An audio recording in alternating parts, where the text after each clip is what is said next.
Wow, you never saw it before because of the Ashton Kutcher. Oh man, that's surprising. This is where him being like 4 years younger than us, because it sounds like we're the same age, Joshua. This is where that matters. I think you. No, just I was wouldn't have prime been. age for this. I just Well, then had. you're just a little pussy bitch. You didn't think you could handle some Kutch. It's hey, fair. Okay. The truth hurts, but Yes. no, I was a little film snob. If the critics didn't, Oh, if the right. critics thumbed their nose at it, I closed myself off to so many great, especially horror movies, especially genre movies, And just critics are always wrong.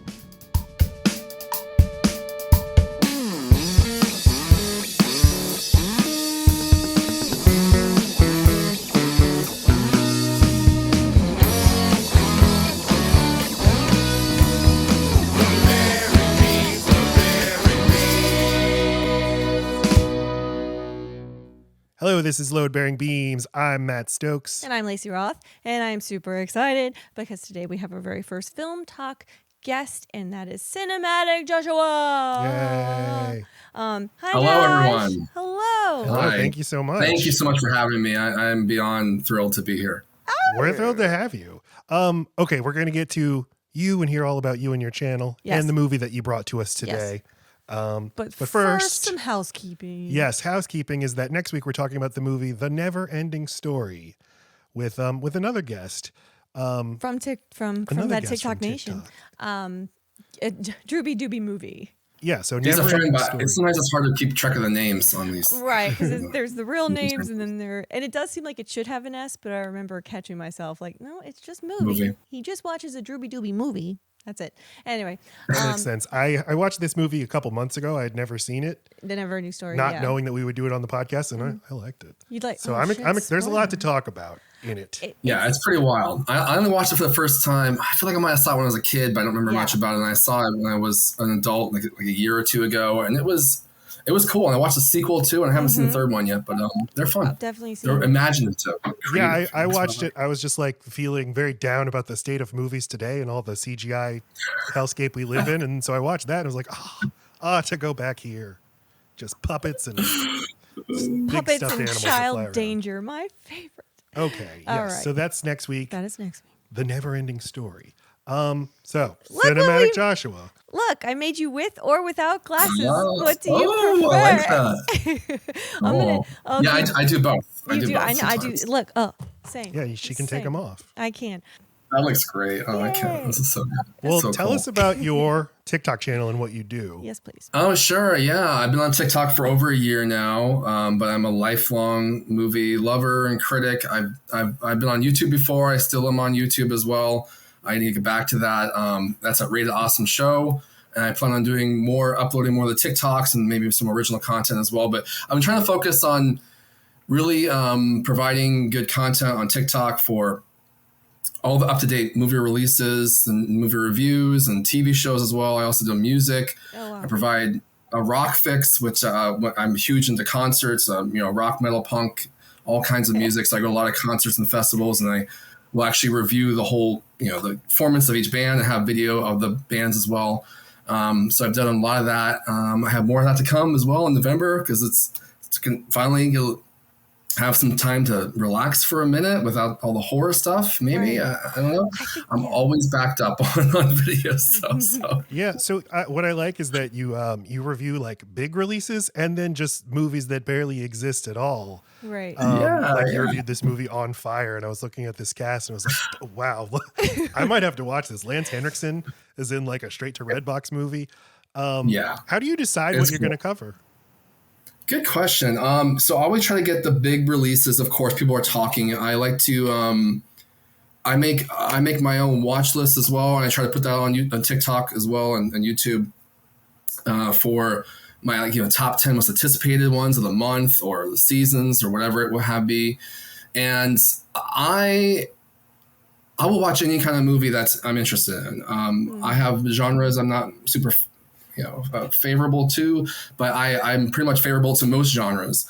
So I will watch independent movies. I'll watch big budget movies. I'll watch horrors and thrillers, comedies, action, any kind of movie that interests me, from the filmmaker, the premise, or the actors involved. I mean, I'm all for watching all kinds of movies. So I love covering that too and telling people about it, especially if you haven't heard about it before.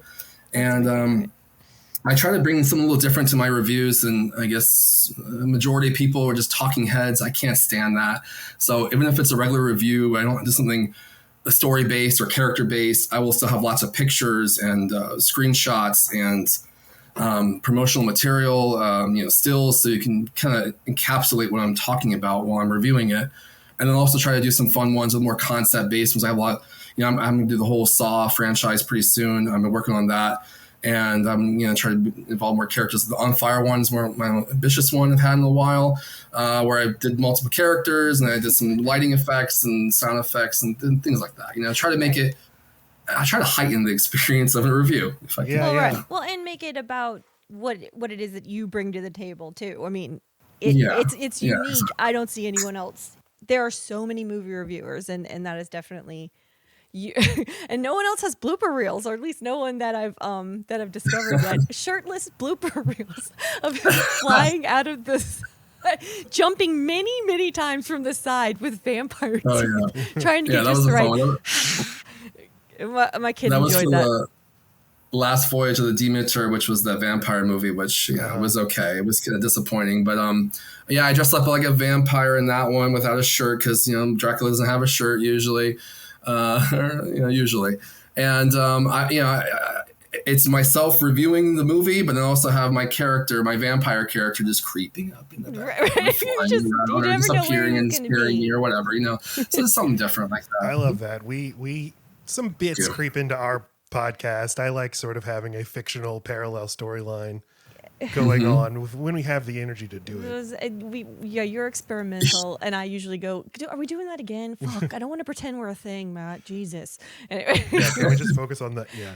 Well, so, okay, you selected The Butterfly Effect, 2004, which we're going to talk about. Tell us about why you picked this movie, what your history is with it.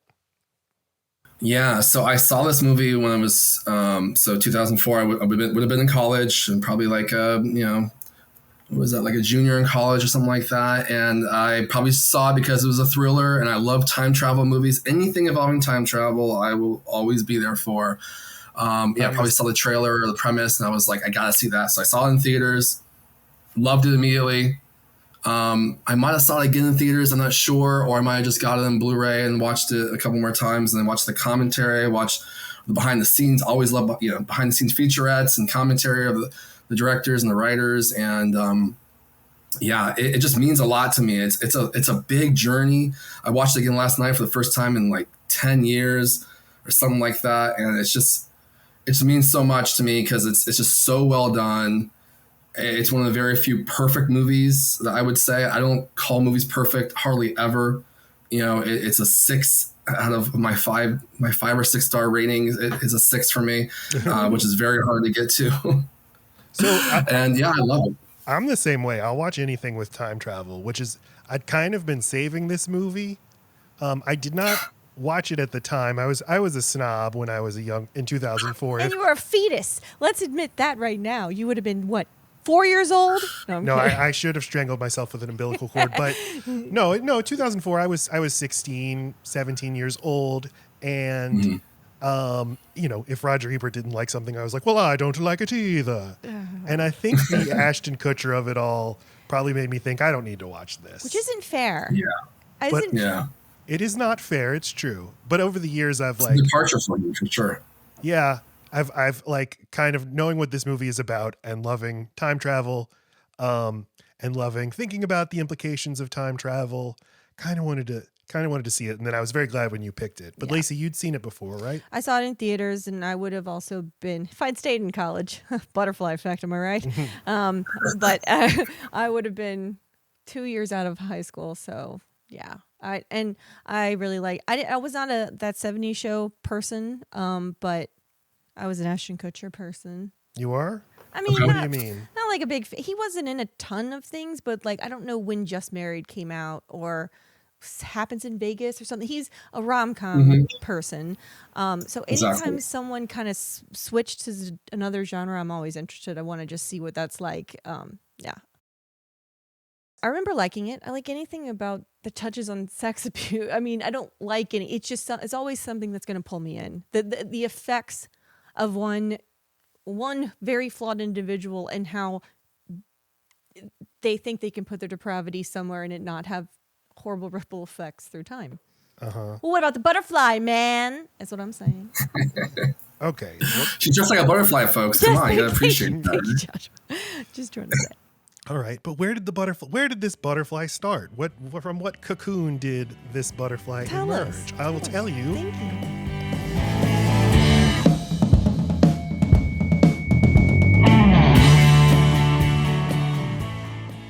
Eric Bress and Jonathan Gruber, the co-writers and co-directors of The Butterfly Effect. Now, who are these guys? Well, I'll tell you. They teamed up. They formed a writing partnership in the 90s, late 90s, and they said they just cranked out scripts. That was all they did. They did comedy. They did westerns. And they had this particularly fucked up script called Blackouts. And it was this script called Blackouts that they said led to them getting a manager. He read the script and he's like, all right, this is intense, but there's something here. And they said that eventually led to their big break. This script got shopped around Hollywood, and apparently every producer read it. And while nobody bought it, everybody remembered, oh, that's that baby suicide movie. Well, yeah, that would stand out. And it was the baby suicide movie that they said led to their hiring onto Final Destination 2 at New Line Cinemas, which they wrote. That was their first on-screen credit was writing Final Destination 2, the best of the Final Destination movies. Ask. I love it. Okay. Has some of You my, think so? I do. I mean, no. Uh-oh, Josh was coming for We you. don't have to fight about everything. I love the Final Destination series. All of them except for the fourth one, which is the Last Destination. Last Final Destination. Final Destination. I was going to say, The Final ironically. Destination, sorry. Followed by Final Destination 5, which is great. It's interesting that Eric, one of the writers and co-directors of this, he wrote that one or co-wrote it, but not with With Gruber, the other director, Mackeye. Was it Mackeye Gruber? Mackeye Gruber. Gruber. He goes by Jonathan. They always talk about him as Jonathan. Yeah, but I love them all, but I gotta say the first one's probably my favorite one, and maybe the third after that. I don't know. I have to rank them at some point, but I love them all. I think it has my. They're all. I like them all. The second one I just think has my favorite kills maybe of any movie when that kid gets smashed by the plate of glass. And just turns into goo in front of his mom. I'm like, this is the greatest moment in cinema history. Oh, wow. But those movies are awesome. This leads them to New Line purchasing their script for Blackouts, which becomes The Butterfly Effect, and they get to direct it. And this is their only directing credit as a team, and they split off after this. Well, they created a TV show for ABC Family called Kyle XY, which I've never heard of it, but it ran for 3 episodes. So I was like, why is he showing us his abs? I think it's to show us he doesn't have a belly button. He doesn't have a belly. Can you imagine? Well, why doesn't he have enough abs? Right. Yeah. He's like a AI or a cyborg or something. I haven't seen that, but I hear it's good. And it ran for like 5 seasons, 4 seasons, something like that. It was 3 total seasons. Episodes, so I'm sure they made a lot of money at least. I'm going to watch it soon at some point because it's one of the only few projects that this filmmaking team has worked on before also. And I don't know why they broke up, or they also haven't done many things separately. So it's a real tragedy. He said Eric Bress, because he does a lot of podcasts and stuff. He said it was just writing teams. You know, you start a writing team and studios like writing teams because you get 2 writers for the price of 1, and you work together for a long time. But then, you know, you have families and stuff. It's harder to, you know, keep the same kind of hours, keep the same level of energy up. So they're still very good friends, but they did split around after The Butterfly Effect. And Bress, his most recent credit is he wrote and directed a movie called Ghosts of War. Gruber, I don't think has had any produced work, but that, you know, it could mean they're just writing screenplays that aren't getting made, or maybe they're doing uncredited rewrites.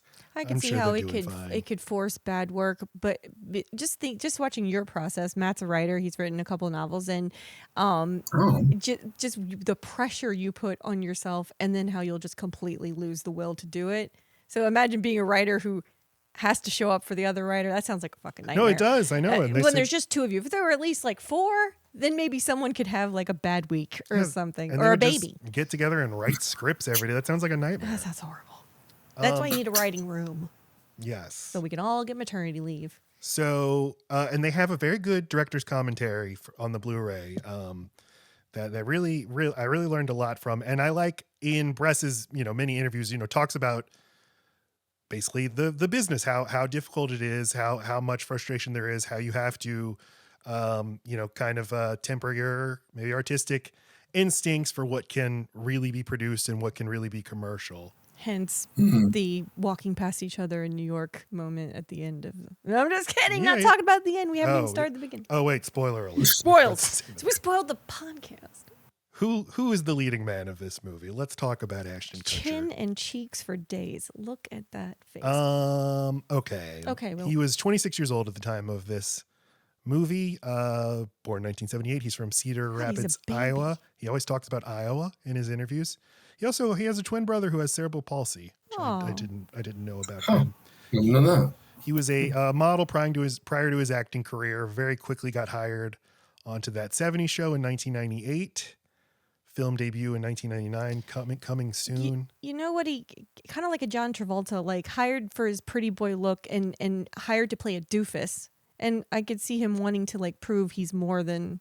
He's such an idiot character on that. That's my memory of That 70s Show. Yeah, I mean, he always plays. Yeah, Kelso is who he plays on That 70s Show, and he kind of just plays it. Well, and then Dude, Where's My Car? And I mean, like, it's easy to get pigeon. I think it's cool that he did Butterfly Effect. Like, I wish he did more movies like that. It was a weird thing. I was gonna say, like, he did Do Where's My Car? He was already doing 70s Show. He did a couple other rom-coms before that. Not many known. Doing Just Married, and then My Boss's Daughter. And then he did this one, Butterfly Effect. And after that, he went right back to this rom-com. Right. He was again. So this period of time, like the rocket ship was strapped to his back. Like Hollywood's like, we're going to make you happen as a leading man in romantic comedies, in straight comedies. And then this Butterfly Effect was his first, try to step outside of your comfort zone, do a drama. And then after this, he was cast as the lead in Elizabethtown, Cameron Crowe's movie. Which he was fired from weeks into production. And he said in an interview a few years ago, he said, I'm happy to admit I did not have the chops at the time. I didn't have the discipline to handle that kind of role. And Orlando, if you've not seen Elizabethtown, it's a terrible movie and Orlando Bloom is very bad in it. But I do struggle to imagine Ashton Kutcher in it. I don't, maybe he could do it now, but did he get kind of sidelined by Punk'd? I mean, that was like a long running thing for him, wasn't it? Well, he starts Punk'd in 2003, and he also has his like venture capital endeavors. He's very early in Twitter. Remember, he was the big Twitter celebrity. And then later he gets cast on 2.5 Men to replace Charlie Sheen. Okay. So he probably makes just more money than God doing that. But like him as movie star just doesn't ultimately work out, I don't think, or at least maybe he just didn't need it. Yeah. I don't know. It sounds like a big pain in the ass. So after Butterfly Effect, in the coming years, we have Guess Who, we have The Guardian, What Happens in Vegas, No Strings Attached. And then he largely just works in TV and 3.5 Men and then the Ranch on Netflix. Oh, he's doing great. Okay. He's picking and choosing what projects he wants now because his family life and stuff like that. But he did do a couple other dramatic things here and there, like Spread. I don't know if you ever saw that. It was weird and okay. It was weird. And then Jobs, which is he plays Steve Jobs. Still haven't seen that one yet. Which it was the other Steve Jobs movie because there were two that came out back to back. Steve Jobs was just the Danny Boyle one with Michael Fassbender, and then Jobs. I've still yet to see either one of those. And then he was in last year's, or was it? Yeah, last year's Vengeance. He had a decent role in that one for a small role, and it was pretty good. There'll be I've always liked him. I've loved him from this role, mostly from Butterfly Effect, but I like his comedic stuff too. I just wish he would stick his teeth again to the thriller or the sci-fi stuff because he's just awesome in this one to me. I love him in this role. Yes. And something good happens to guys as they get older. When they get more grizzled, they look like they have more wisdom on their face, kind of like Matthew McConaughey. Like you can start doing I could see an older version of him getting to be taken seriously in a serious role. Well, let me be the odd man out. Unlike what Matt thinks. I don't think he works in this movie. I like this movie, but you're wrong. I just you can't. Didn't like him as Evan? Are you kidding me? No, that's crazy. I can't. He can't stop making his comedy faces. Those aren't comedy faces. Those are just his faces. Which is comedy. It's not his fault. He's precious. We'll talk about comedy it. We'll has a talk place about in drama, sir. Yeah, but not this drama.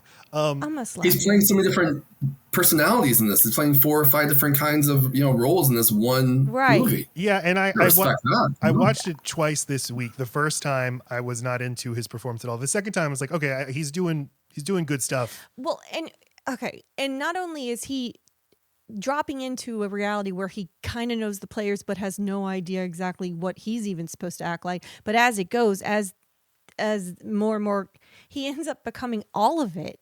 It would be hard to, I don't know. I think no, part of it is just like extra textual. Like I can't not see that's what I'm Kelso saying. from that 70s and that's show. what I'm saying. Just in the way he mugs fair. and some of the line readings. But we'll get into it. You got pretty boy bias. We'll get into it. Right, I hate these pretty boys. He's so cute. Amy Smart, the other lead of this movie, was 28 during The Butterfly Effect. We know her from Varsity Blues in 1999, Road Trip and Rat Race, and Felicity. Laci probably knows her from Shameless. Who is she in Shameless? I don't know. I didn't watch Shameless. I don't know. I mean, she's one of those people where I'm like, oh yeah, that girl. I really liked her. Yeah, I think she's great in this. I love her in Road Trip. That's where I was reaching for that in my head. But like, did she drop off? Or is she still around? She's around. Okay, good for her. She's around. Yeah, not too much here and there. She's still here. I think everyone's great. This is it. All the kids are good. You heard him. Everyone's great. That includes Ashton. Oh, that's right. You got me. There you go. We got him. You nailed my ass. Oh, got him the butterfly effect. Okay, so with that out of the way, I will say I do love middle Evan. Yeah, he's very. I love good, that actor, that the teenager. The one with and the blonde in that. She's always in serious stuff. What is her name? Oh, you know what? I've got a piece of paper. I didn't write down every child actor because there's so many. No, she's in I want to say Kids. Is that the movie she's in where she gets raped? I've never seen No, Kids. no, this is just someone who looks like her. I think so. Her name is Irina Goravol. Never mind. But I love that actress too. I mean, she just looks haunted. Those bangs. Anyway, do what you're gonna do.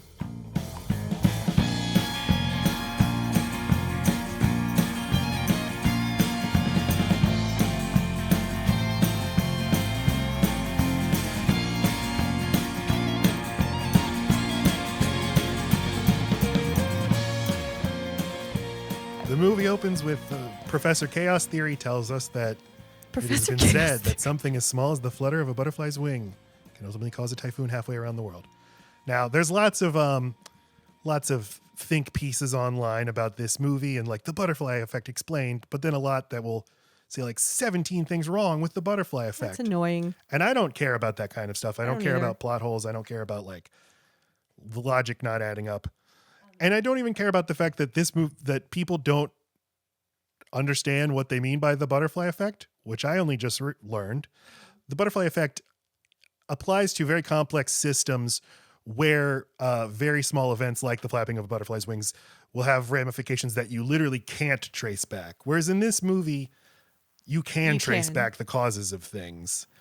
Mm-hmm. And often things that should cause big changes don't happen, which not a big problem. It's a good evocative title. But I don't know, maybe if it were called Blackouts or if it were called Evan Darko or something. Yeah, like more about what's going on with his brain rather than what's going on with when you adjust small things in time. Or just how a flawed human or a young man in college, the things he would think to adjust or fix and not just stay okay with his current reality.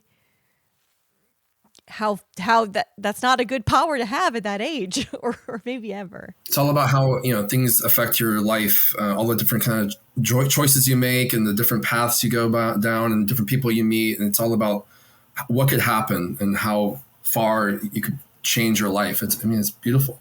I'm fine with blackouts too. I want to hear more about these plot holes because one of the things I say, like, it's so perfect because the plot holes, there really aren't any plot holes because they cover the whole time travel paradox issues with the blackouts. Right. They address go back to, they start the scene where he's already blacked out. So it's in the middle of the scene. And so you later on you find the beginning of the scene, but not the major one is that when he gives himself stigmata, that is him making a major change to his life that apparently doesn't have any actual effect on his life other than now he has scars on his Right. He hands. instantly goes right back to the timeline he's in to show his mate. And in the same time traveling sequence, we see that this is why he draws the fucked up drawing that got him in trouble in first grade. This is the second time we go to the fucked up.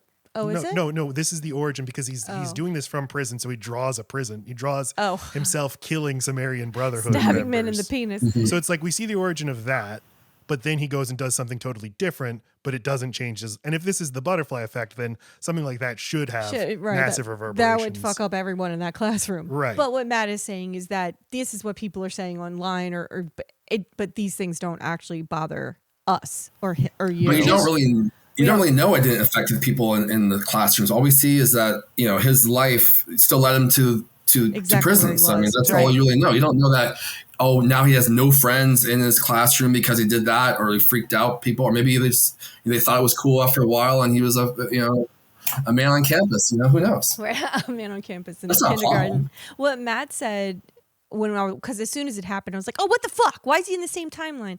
And Matt said that he thinks that is always what happened that day. But they just don't cover it. That's what I thought while watching it, but it's not true. Because it doesn't matter. It makes him manifest stigmata. We can talk about that more when we get to it. And we're all saying we don't care about it, so do we even need to fucking talk about it? It does take me out of the movie because I am suddenly like, I'm having trouble sort of tracking how this works. Just let him read his journal. Okay. And do a shaky head thing and change stuff. Okay. Well, the movie opens and Ashton Kutcher is furiously scribbling a note. And I just had to note that this is some beautiful handwriting. And how fast he wrote it. Look at this. for somebody who's crouched under a desk and blocked a How tall is he? I think he's 6'2". Fitting under that tiny desk. Good for him. And of course, I'm sure this is very obvious to everyone, but he specifically says her, and there are 4 hers he could mean in this movie, obviously. His love interest, his mom, the baby girl, or the woman that is holding the baby girl. So I'm just saying, we don't know at the end, we started the end, right? We don't know which one he's rapidly trying to fix. It could be any 4 of them. But we've seen the poster, and it says Ashton Kutcher, Amy Smart. Yeah, I know that she's important, but that doesn't mean at the end of the movie that's going to be he ended up choosing his own death or own unhappiness over anything. So at any point, he could have seen the larger picture that, that baby that blew up in that mailbox was supposed to be the Prime Minister of Australia. Right, okay. So I'm saying we have no way of knowing, and that's why it's interesting. Open to interpretation. That's so great about film. You can take what you want from it. I did not notice those were the men in prison. I was like, his mom is so butch. Why is he killing his mom like that? So yeah, jump back 13 years earlier. They filmed this in Vancouver. This movie is very Canadian. You can smell the maple syrup coming from the screen. Leaf of blood on that man's shirt. Look, it's the Canadian It flag. is, yeah. And it looks like it. And I love it. They killed Cinematic Joshua. Look at it. I'm kidding. He's just another bald man. You're nothing like him. Hey, we're not all Aryans, okay? Sort of movies like the Final Destination movies, which are very Canadian, and like, X-Files and Battlestar Galactica. I find this sort of aesthetic so soothing from this time. But they talk on the commentary about how the filmmaking style changes the more you go along. In this early section, when it's childhood, it is just very classically shot. The camera barely moves at all. The hypercolor in his second reality. That one gets very desaturated the more it goes. Okay. But the I did notice that whenever he turns into like the perfect life where they're both in college and sororities and she looks like Legally Blonde, it gets it oversaturated. It looks like a 90s just movie. I know. It looks like I turned on the wrong movie. Which his skin is glowing and weird and yeah. So young Evan is played by Logan Lerman. His mom is Melora Walters. She's very good in this movie. Yeah, she is. But she takes him to school, and he gets out of the car, and the mom's about to drive off to work as a nurse, and then his teacher comes and he's like, can you please come see this really terrifying drawing your child did? Worst fucking nightmare when a teacher needs to talk to you. Oh my God. Like, don't call me. Oh, this can't be that Don't bad. pull me over here. How bad can this be? Oh, okay. Okay, that bad. It's the thing. It's the thing that we all think's going to happen to our kids. All right, go on. This kid's drawing some weird shit. Let's take him to get a CAT scan.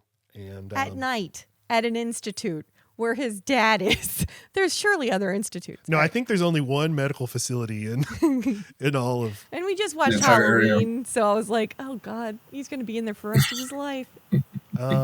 So the doctor says, well, we learn about his blackouts. He blacks out and he can't remember what happens when this happens to him. And like, I know he's telling the truth, but even I'm like, fuck you, you're faking it. Like, I would use this at any inconvenient time if I were one that got to say these things as an excuse. So the doctor says he should keep a journal, and thus dun, dun, the dun. journaling begins. But this kid, something's up with this kid.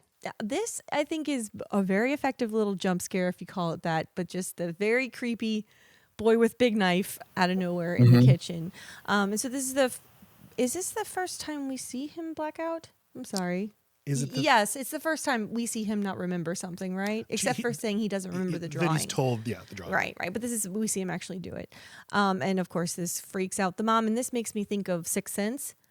Just that mom, like, very much loving her son, holding on to the one thing she's got left, but he's losing his fucking mind. How can I fix him? Why won't the doctors know really what's going on with him? No, he's just wielding a butcher knife and doesn't know why. It's fine. Everything's good. We're okay.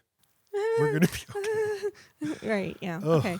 Did I cover This everything? movie constantly is trying to like surprise you with. I mean, watching this again, not watching it within like 10 years. Yeah. I was surprised how dark it was. I mean, there's so many like dark topics and shocking moments. Yes. And it's like, I mean, they really fought to get this made the way they wanted it to with integrity, and they didn't sell it because of that reason. And they kept hold for a while, and they kept on honing it. And yeah, I was surprised when it first starts how you're like confused with the situations because you're not getting the full pieces. Again, you're starting halfway through the scene with the blackouts. You're trying to piece things together, and then really only 20, 30 minutes when it starts happening, when these starts time travel, where you kind of understand what this movie is really about. Right. Yeah, it's a time travel movie that part of it really doesn't start. Almost it feels like an hour. Yeah, I mean, it felt like the middle.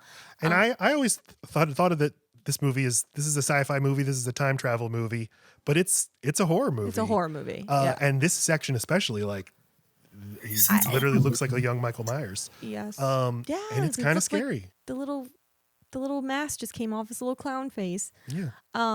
Shit. I feel like I had a really good thing to say, but I just blacked out. So I don't. Okay. Write it down. Okay. I'll write my journal. Whoa, I'm time traveling. All right. Oh, this fucking guy. That's what I was going to say.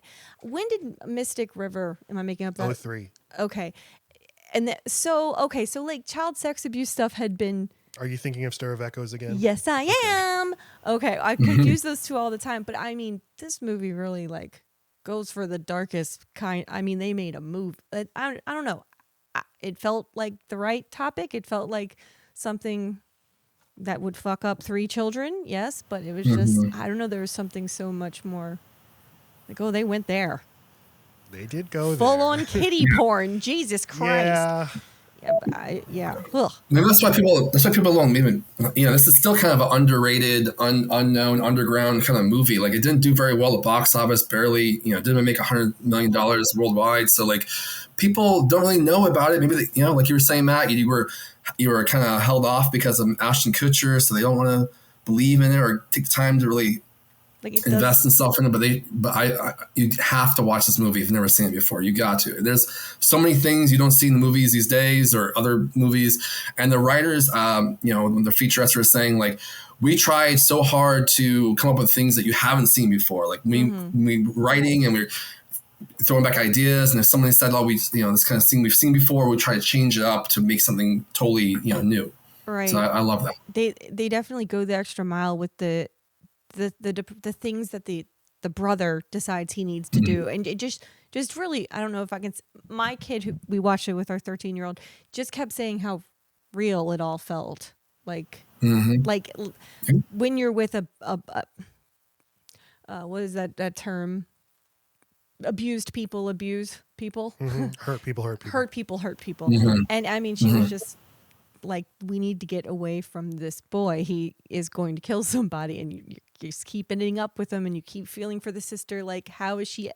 Don't leave her alone with him ever. Anyway. Well, let's explain what happens. Okay. This very normal-looking Eric Stoltz is Looking good. Playing the father of Evan's 2 friends, and he's going to babysit them. And Evan can't wait to see what it's like to have a real dad around. Jesus. And I mean, you immediately know, because like, look at him. Well, look at him. And also he's like, we're going to play a game and it's going to be a secret. Ding, ding, ding, ding, ding. And look at my video camera. So he's producing child pornography with them. Again, didn't know that was going to happen in this movie. You didn't? Oh, no. I thought this was a fun time travel movie. Like, good God. No, it's not a fun. I mean, I thought it moved. I think it's pretty fun. I thought it was fun and that it moved. I love Thumper, but it talks about some really hard things. It's a heavy movie. It's heavy. Yeah. It really is. Especially if you experience some of it. And I'm not saying I have experienced time travel. Thanks. But the idea of not being able to get away from a dangerous person and that people don't believe you, stuff like that, and that rings true. It's terrifying. Who is this actor? This is Callum Keith Rennie from Battlestar Galactica. Love when this guy pops up. He's in a lot of stuff, yeah. So always a little sinister, but also a little like, I can trust this guy, or can I? All right. So this is when he I guess they're trying to see if Evan having a relationship with his dad, since he keeps asking, when can I see my dad? We don't really know what's going on with Evan's dad, just that he's not around. And then we find out that, he had some sort of breakdown very early on and was institutionalized. And so that Evan does not go down that same path, maybe we just need to introduce him. So we'll put him in a dank ass room alone with the dad as he walks in with handcuffs. I mean, anyway. And take it away, Joshua. What happens? Yeah, you think they're gonna have like a nice conversation, but just again, this blackout cuts, and all of a sudden he's strangling his son, and it's like you're like, why? What happened there? And you're always invested in this movie. At least I am. Like, you just want to know, as you see the whole time, like, why was he strangling him? Why this person? Why are they like traumatized now? You're always trying to find out, like trying to fit the pieces, and I feel like so many movies don't do that, and that's why the reason I love this movie. It challenges you to think and try to process things as it unveils the mysteries and going back and forth and back. Right, Yeah. You can imagine a big cork board as they're writing this movie, making sure they go back to explain. Yeah. And also, it's like you record so much when you film so much when you do a movie, and you cut out so much, and it's like how you don't accidentally take out something where you meant to trace it back. And I don't know. It's impressive how they time travel themselves just to make it all go. And that's what I really like about the movie is the experience. You feel like Evan because you are denied. I feel like Evan, yeah. You are denied seeing I'm what happens. out. And you feel that frustration. In addition to just the suspense, it's just, this is not fair. I do not get to learn what I should have learned. And everyone thinks I'm faking it and just want them to say the dirty thing again. It's like, what happened. It's like, I really fucking don't, man. Then the hospital orderly kills the dad, and then we have one of many cuts to just to one a funeral. Blow to the head in front of the kid. Did that fix right your in front daddy of shit? him. It's so sad. This kid's going through a lot. It's hard to kill a man with a pipe, but he did it. Wait, it probably wasn't a pipe. I don't think it was. He didn't just have a plumber. pipe. He's a plumber, and okay. All right. Oh Jesus. So yes, jump ahead. Now it's 6 years later, I believe. It's 1995 because they see the movie Seven in theaters. Yes. And this is the scene that's so real to me. The nasty basement where everyone goes to be bad because the parents not really paying attention. I've been here, boys. I'm just letting you know. I was the one girl. Smoking cigarettes at like this. As a little baby. Yeah. Right, little baby cigarettes. Mm-hmm. Yes, and we also meet the fourth friend, Lenny, but we have our central trio slash group of kids. We have Evan, Tommy, Kaylee, and Lenny, and they're being bad, smoking cigarettes in the basement. Being normal, but yeah, go ahead. Tommy, we see this kid's a little sinister. Our introduction to him earlier had him choking a doll to death, twisting its head. So you know this kid's trouble, and he says, "I have a great idea. Here, my dad has in here a stick of a Blockbuster. A Blockbuster. I never knew Blockbuster meant anything but the place I went and got movies from." A stick of dynamite. My dad has high-grade explosives in a coffee cans. Hey, kiddie porn, you need explosive. You know what I'm saying? At some point, you got to blow up the children and make a stuff filled. I mean, he's thinking ahead at least. Yes, it's planning. So they're like, hey, great idea. Let's go blow some shit up. Okay. And we'll pull up Kevin McAllister's house with the little house that matches the big house. This mailbox is incredible, amazing. people. If you're just listening to the audio, just Google the scene of the mailbox to see this mailbox. No, don't tell him to Google the scene of the mailbox. No, not the scene. Just look at a still of this mailbox. But they make Lenny put the stick of dynamite in the mailbox, and then Evan blacks out again, and that frustration of like, wait, so what happened here? Right. And you kind of fill in what happened, but what you think happened did not happen. You and our kid kept, not you, but kept guessing everything, and I'm like, stupid child, just wait till you find out. Oh no, did someone pass out? Oh no, did someone lose an arm? Oh no, like there's baby death and you don't even know it. I felt so superior. This actor who plays young Tommy, I didn't write down his name, but he's scary. He is menacing. He's quite good. This is a little shit. This is such a delinquent, like, oh my god, just I'm buying such a terror, man. Ugh. His name's Jesse James. His real name is right. That's so awesome. His name is Jesse James in real life. He's scary as fuck. In the director's cut, this isn't in the theatrical cut, but we have a scene of Evan going through his dad's like box of artifacts, which has photographs and Super 8 film stock. Things that make him remember. Yeah, and in the theatrical, they kind of have this as well of like the implication that his dad was also a time traveler. Yeah. The director's cut makes it like very explicit. Okay. Well, I felt it was very explicit. Okay. He learned how to what? What did he learn how to do? Like, time travel. I got it. This boy, and remind me to give you a picture. This looks just like my longtime boyfriend, James. I hope he doesn't listen to the podcast, but that might also be why I like the movie. He looked just like him. Did he ever go under hypnosis and get nosebleeds all the time? Because that's what happens next. That's the only thing that happens. Boy's named James. I think, is this the first time we see him just experiencing the blackout memories, right? Is when he goes under hypnosis? It is. It might even be when he got the ability to time travel. This doctor is the link between the dad and him. Maybe this doctor is unintentionally giving people the ability to time travel. Maybe you're right. He's like, no, I'm just going to give him a mild seizure until he can time travel. Just hold on. And no one can stop 9/11. They should have gone back. I don't know if you know, but there's two sequels to this movie that are not real sequels, just by name. Oh. And yeah, they're subpar. They're not near the same level or anything. But they really should have gone back, and maybe they will in the future, to like the dad or something. His storyline, or maybe the doctor, or maybe other patients. But like tie him in. I hate when the sequels don't tie in the original movie, and that's what they take the premise of the time travel stuff for 2 and 3, and they don't use anything with actual characters. If this movie had maybe been a bigger hit, we definitely give a straight to Hulu show about young Jason or whatever. Well, no, like what got his dad in? Yeah, what got his dad into this? What was so bad that he was put away? Because he was constantly. Yeah, it would have been nice to get more with the dad, but yeah, they didn't especially do that. When I'm looking at these pictures. Okay, so apparently the clown fucked with him. That's why we're looking at a sewer grain. Sure. And then what is that razor wire picture? I don't know what the pictures are. All right, well, they look sinister.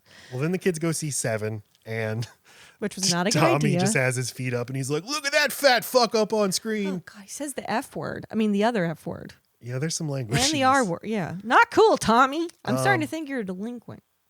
And then, Kaylee and Evan go out and hey, this sucks that we killed a baby. Yeah, it does suck. And they kiss, and then Tommy sees them and he's like, what the fuck are you doing, my sister? And then he beats the shit out of some bystander. Right. And again, it's very scary. He just gives the best snarling look as he's short king escorted away. Like scrappy. Look at his face. And then Kaylee and Evan go to see Lenny. Like, Lenny, are you okay? And we see, okay, Lenny doesn't appear to have been injured. So what happened with the mailbox? I mean, Lenny's not the same after that. Not physically injured. Right. But he seems to have some, I don't know, maybe he had like a seizure or something from it. I mean, he clearly, he went into shock, but it seems he's just traumatized. I mean, with, seeing the deaths of, the young kid, the baby and the mother, and just like being kind of culpable for that, kind of, 1 minute your life is normal, and then like that, you've changed everything. I think we've all had that, like, oh, fuck, this will never. I don't know my life anymore. Yeah. And little baby bits are on his face. And little pacifier. No. So, I didn't say that. Yeah, they all go walking in the woods together, where they stumble upon Tommy, who's burning a puppy. Hey, This kid is one sick fuck. So, Oh my god! like, hey, please What a don't. menace. It's Evan's little dog, and Evan is like, please, Tommy, don't kill my dog, and he beats the shit out of him, and with a freaking piece of wood. I mean, when he wakes up from that blackout, it is very. I mean, I don't know when it happens, but just the purple, the bruising, the makeup. So, I mean, he clearly was bludgeoned. Mhm. It's just the most painful wake up that he has. And again, I not knowing anything about this movie going in at this point, we're 40 minutes, or no, we're not, but we're like pretty significantly into the movie, and I'm Yeah. like, when are we getting to the time travel factory? And also, like, this is some dark shit. Yeah, He's burning puppies. What's next? like yeah, you don't know where the movie's gonna go if they're gonna go here. It just drops your jaw so many times. Like you just can't believe what's happening on screen. Like I said, it's such a unique movie like that. So many I hate disturbing movies, but there's so many disturbing things in this movie, and if it brings the weight and it's fine. But I'm just surprised how dark they went. This is not a normal Hollywood movie. It's Yeah. not. And It you really bring up isn't. such a good point because I do not like disturbing things just for the sake of it. It is the reason Mhm. why I won't finish a movie, and it's so hard to put my finger on what does it. But when it's palatable and makes such Mhm. horrific things palatable, you're doing something pretty magical, which is what this movie it makes it okay to watch it I mean, yeah, it's because we dealing need to with be able to talk about yeah. the worst things in life, and To be they're able so to- hard to. It's a you have to have a delicate touch because this is That of a butterfly. yes, but Okay. with like child sex abuse, with Yeah, prison rape, with suicide, and with disability. with disability. And disability is the one where I'm going to say I don't like what you guys did, but we'll get to that. Well, Oh, okay. Well, and right, because it's so easy to cross into voyeurism or into like making it a spectacle instead of like giving people like representation for things they Mhm. might have gone through and going into now let's gawk, and that's when it becomes gross. Yeah. So Evan's mom makes the very understandable decision. It's time to move. I as soon as it happened, I'm like, parent that. What else are you gonna do? Anything else would be an impotent decision. Like, it was just a brilliant parenting move on her part. So this is where Evan and Kaylee are separated. They Aw. they have, they like each other. They They're love very each other. connected. But now they're separated. They're fated for each other.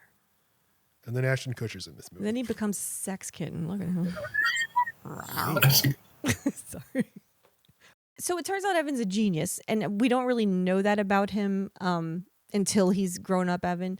And I like that in every storyline he gets a moment to show that he's still the same. There's no version of his reality where he's not a intensely smart person. Even when he's like douchebag frat guy, he does the entire Greek alphabet like it's nothing. One other note. that's right. Tommy. I noted that Tommy, because it's a real nurture versus nature question, but there's not one reality where Tommy is an extreme. It's just that he either becomes extremely religious, extremely ambitious, or he becomes extremely dangerous. Yeah. Like, so, Tommy was always going to have an extreme future. Just depends on which way he goes. goes Yeah. with it. Yeah.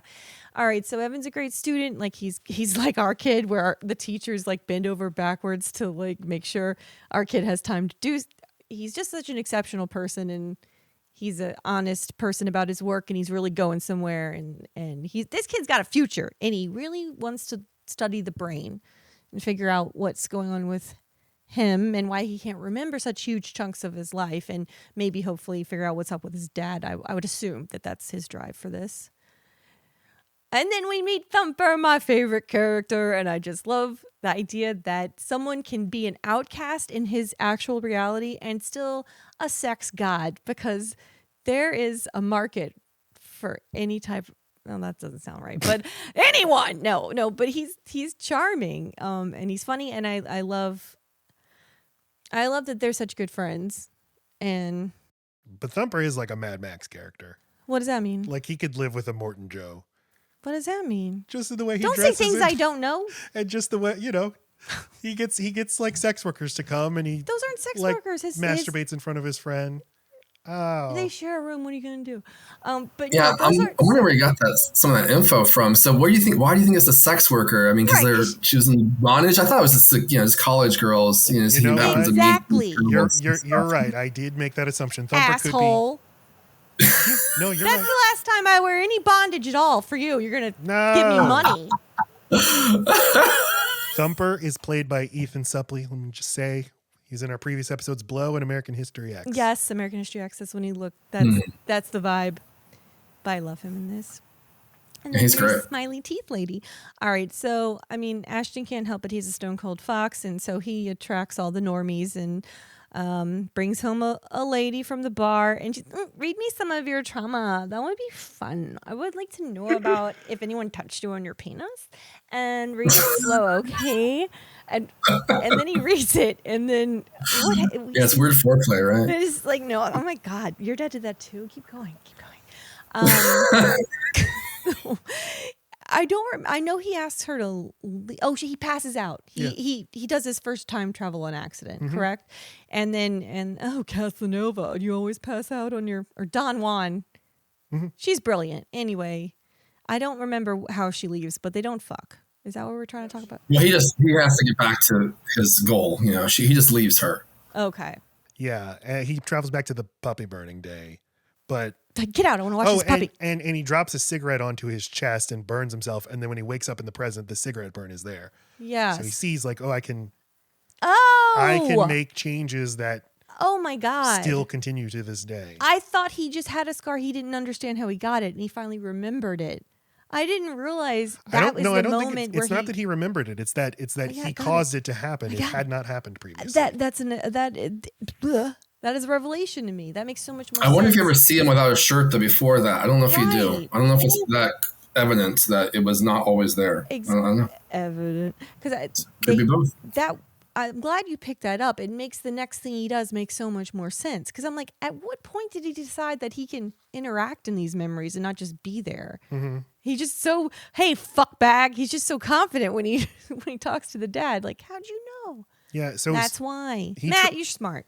He travels by reading his journals. That's his time machine. Yeah, I got that. In time travel stories, there's basically like two things you can do, or two versions you can have. You can have the version where you can change things, like Back to the Future, or you can have the "this always happened" like version of it, which is anything that you did while time traveling causes the reality that you already lived in. It just folds it in. And this movie kind of has both of them, or it kind of has, he can create like sort of branching realities that he can visit. That don't change too much. He always goes to college, always ends up with the same group of friends. Yeah. The same sort of people are there. Like when he goes to his frat bro reality and his friend is like, I got the answers to the test. In the earlier version of that scene, that same guy is walking up to the teacher and is like, I aced the test. And you're like, oh, so that guy always had the answers to the test, no matter what version of reality you're in. Well, no, this is on the commentary. I didn't pick that up. You fucking phoned. Well, he's also like the bully in the bar who's bullying. Okay. Oh, yeah. Oh, shit. That's what I thought. Okay. You forgot that? Oh, yeah. That's where Thumper hits him with the pool. That's why he instantly hates that guy. Because he knows the girl too from that reason too, from the same scene. I love that. There's a lot of Twilight Zone in this movie. I mean, there's so many Twilight Zone episodes that this movie makes me think of. There's one where this guy has the same like dream every night where he's on trial for his life, but like different people from his life will play different characters. And I love any story where the different people from your reality are going to be occupying different roles. Very, very creepy to think about. So right, because I mean, what's less stabilizing than thinking you know a person and that person being at all different than what you thought, and just not being able to trust your instincts about a go on. Oh, it's me. Okay, so Evan goes to meet. Evan's like, whoa, I need to know more about my past. Why not go check in on Lenny? I'm not sure why he starts there, but he goes to Lenny's house. Lenny's the one that like had a super freak out after the mailbox blew up. And he's still in the same room. They even show you the car bed. Like everything's the same. There's no way that man fits in that bed. And he's not. The only thing Lenny speaks in are quotes, quotes from his time traveling moments specifically, which is interesting. Did you think he was going to be the character that knows time traveling is happening? You said you thought there might be a character like that. Yeah, and it does ultimately. That's ultimately his dad. Well, kind of it's his dad, but he doesn't know what's happening. He just knows that the kid can do it. Yeah, I was expecting some character to be like, you don't belong here or something like that. You're in the wrong reality. Yeah. But so anyway, in this reality, Lenny's a mute. And he won't even look at him. And I can't totally remember why Lenny would be totally against Evan specifically here and not Tommy or the world. Because he says two things. He says something that Tommy says to him, and then he says something that Evan says to him, and both fucked him up. That's the two things he says here. I think he just says the thing that Tommy says, which is if you say one peep, I'll kill you and your family. And then, unless it's the next time we hear Lenny speak, but he definitely, it in some way tells us that both Evan and Tommy made this a dangerous place for Lenny to live. Either by Evan affecting the timeline after one or two travels, or just Tommy from how we see he actually is in the main timeline. I'm right. It doesn't matter. All right. And, Josh, I'm sorry. You can interject at any time. I feel like I'm railroading over. No, of course. I know. I don't know how much to say. I only remember him saying one thing, the threat to him. I think this is kind of like based on just, he's traumatized. He's in the state. He's just kind of, that weird state where you just repeat things. Right. Doesn't matter if it makes sense or not. Like that meant something to him. And so he's kind of just saying, I don't know if he's not friends with Evan at that point. He's just like, he's just saying something just because he's not in the right state of mind. And it explains why he's not making a peep, right? He was told not to. He doesn't want his mom to die. Yeah, he's so traumatized. He's so scared. He's just retreated inward. He works on model airplanes. Yeah. And he largely doesn't speak or have relationships outside of his parents yet. You know what's interesting that I don't know that they ever... So it has always occurred to me that when Lenny's mom calls Evan after this has happened and she's upset and she's like, what did you do? And then she's like, it took me hours to clean the mess you made. There's no mess. He just runs into a dresser. So I guess I was like, okay, they want us to think it's like the psychological mess that you made of my child. You really upset him today. But I thought maybe there'd be a moment where we come back to this timeline for some reason and see that like havoc ensued in this room. Yeah, I don't know. I don't know. All right. Yeah, there was something that was maybe missing from the script or maybe the scene or something, but I don't think it wasn't a deleted scene. But yeah, you're right. I mean, they kind of infer some things that you don't always see everything on screen, obviously. So there's inferred, trauma and disturbing things and killings and stuff like that. So it might be one of the things where exactly. I'm not sure. Maybe he just started throwing breaking all his own planes and stuff like that, and he's gonna blame it on Evan because that's who he was just there, but maybe that's not really what happened. Like when he's in the hospital bed and he's strapped and he's like, you should be here, not me. Lenny does, it does seem to be the most insightful of the three and thinking like, Evan, this should have been you for whatever reason. Like he just seems, like intuits it. Like you're this cursed child. Yes. He seems to understand that like you are just as fucked up as Tommy, as the dad. There's something about you that gives me these horrible futures. Thank you. Lenny is adult Lenny's played by Eldon Henson. Who is that guy? He was Fulton in the Mighty Ducks. Is that what you know him from? No, I mean I must, but I kept thinking, is he the guy from Breaking Bad? But no, he looks like him. He's also in Daredevil, he's the in Marvel, the Netflix shows. Okay. And he was in Killers of the Flower Moon just recently. Oh. Yeah, with no lines. Can you believe that? Oh, really? I was so pissed off. Well, he's not supposed to make a peep. He's still playing this character.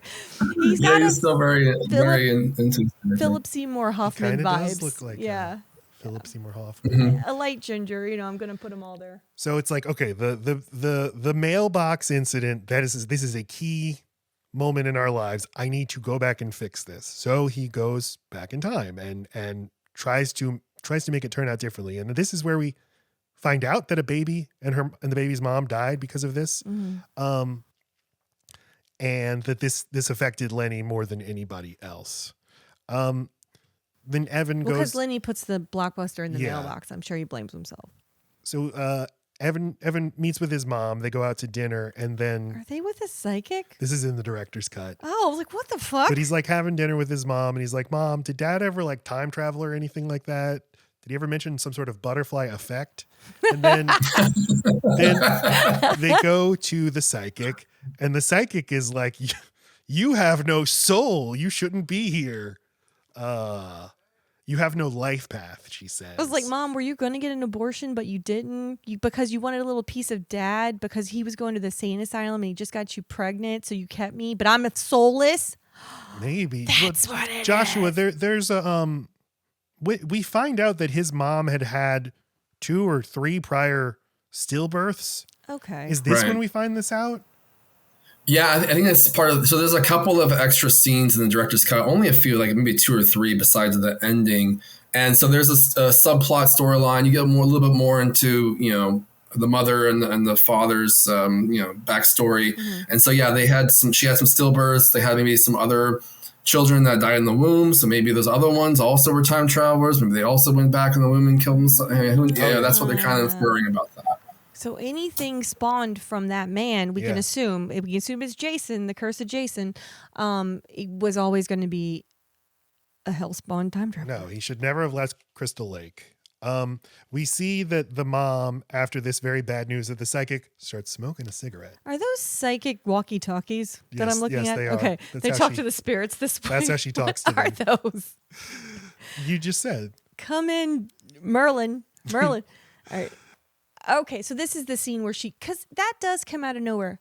Mom, after I did the thingy, did you start chain smoking? Her vice, she deals with trauma by smoking a lot. And I don't feel like they showed that. He just kind of says it, and we're like, okay, yeah, lung cancer. So that they should have shown him a little bit more. Yeah. Also, that's some fast lung cancer. I'm just. Do you understand chain smoke? It means you never stop, man. Oh, okay. Okay. So this is the home of the famous pies. Yes. Famous pie. Evan, he decides. So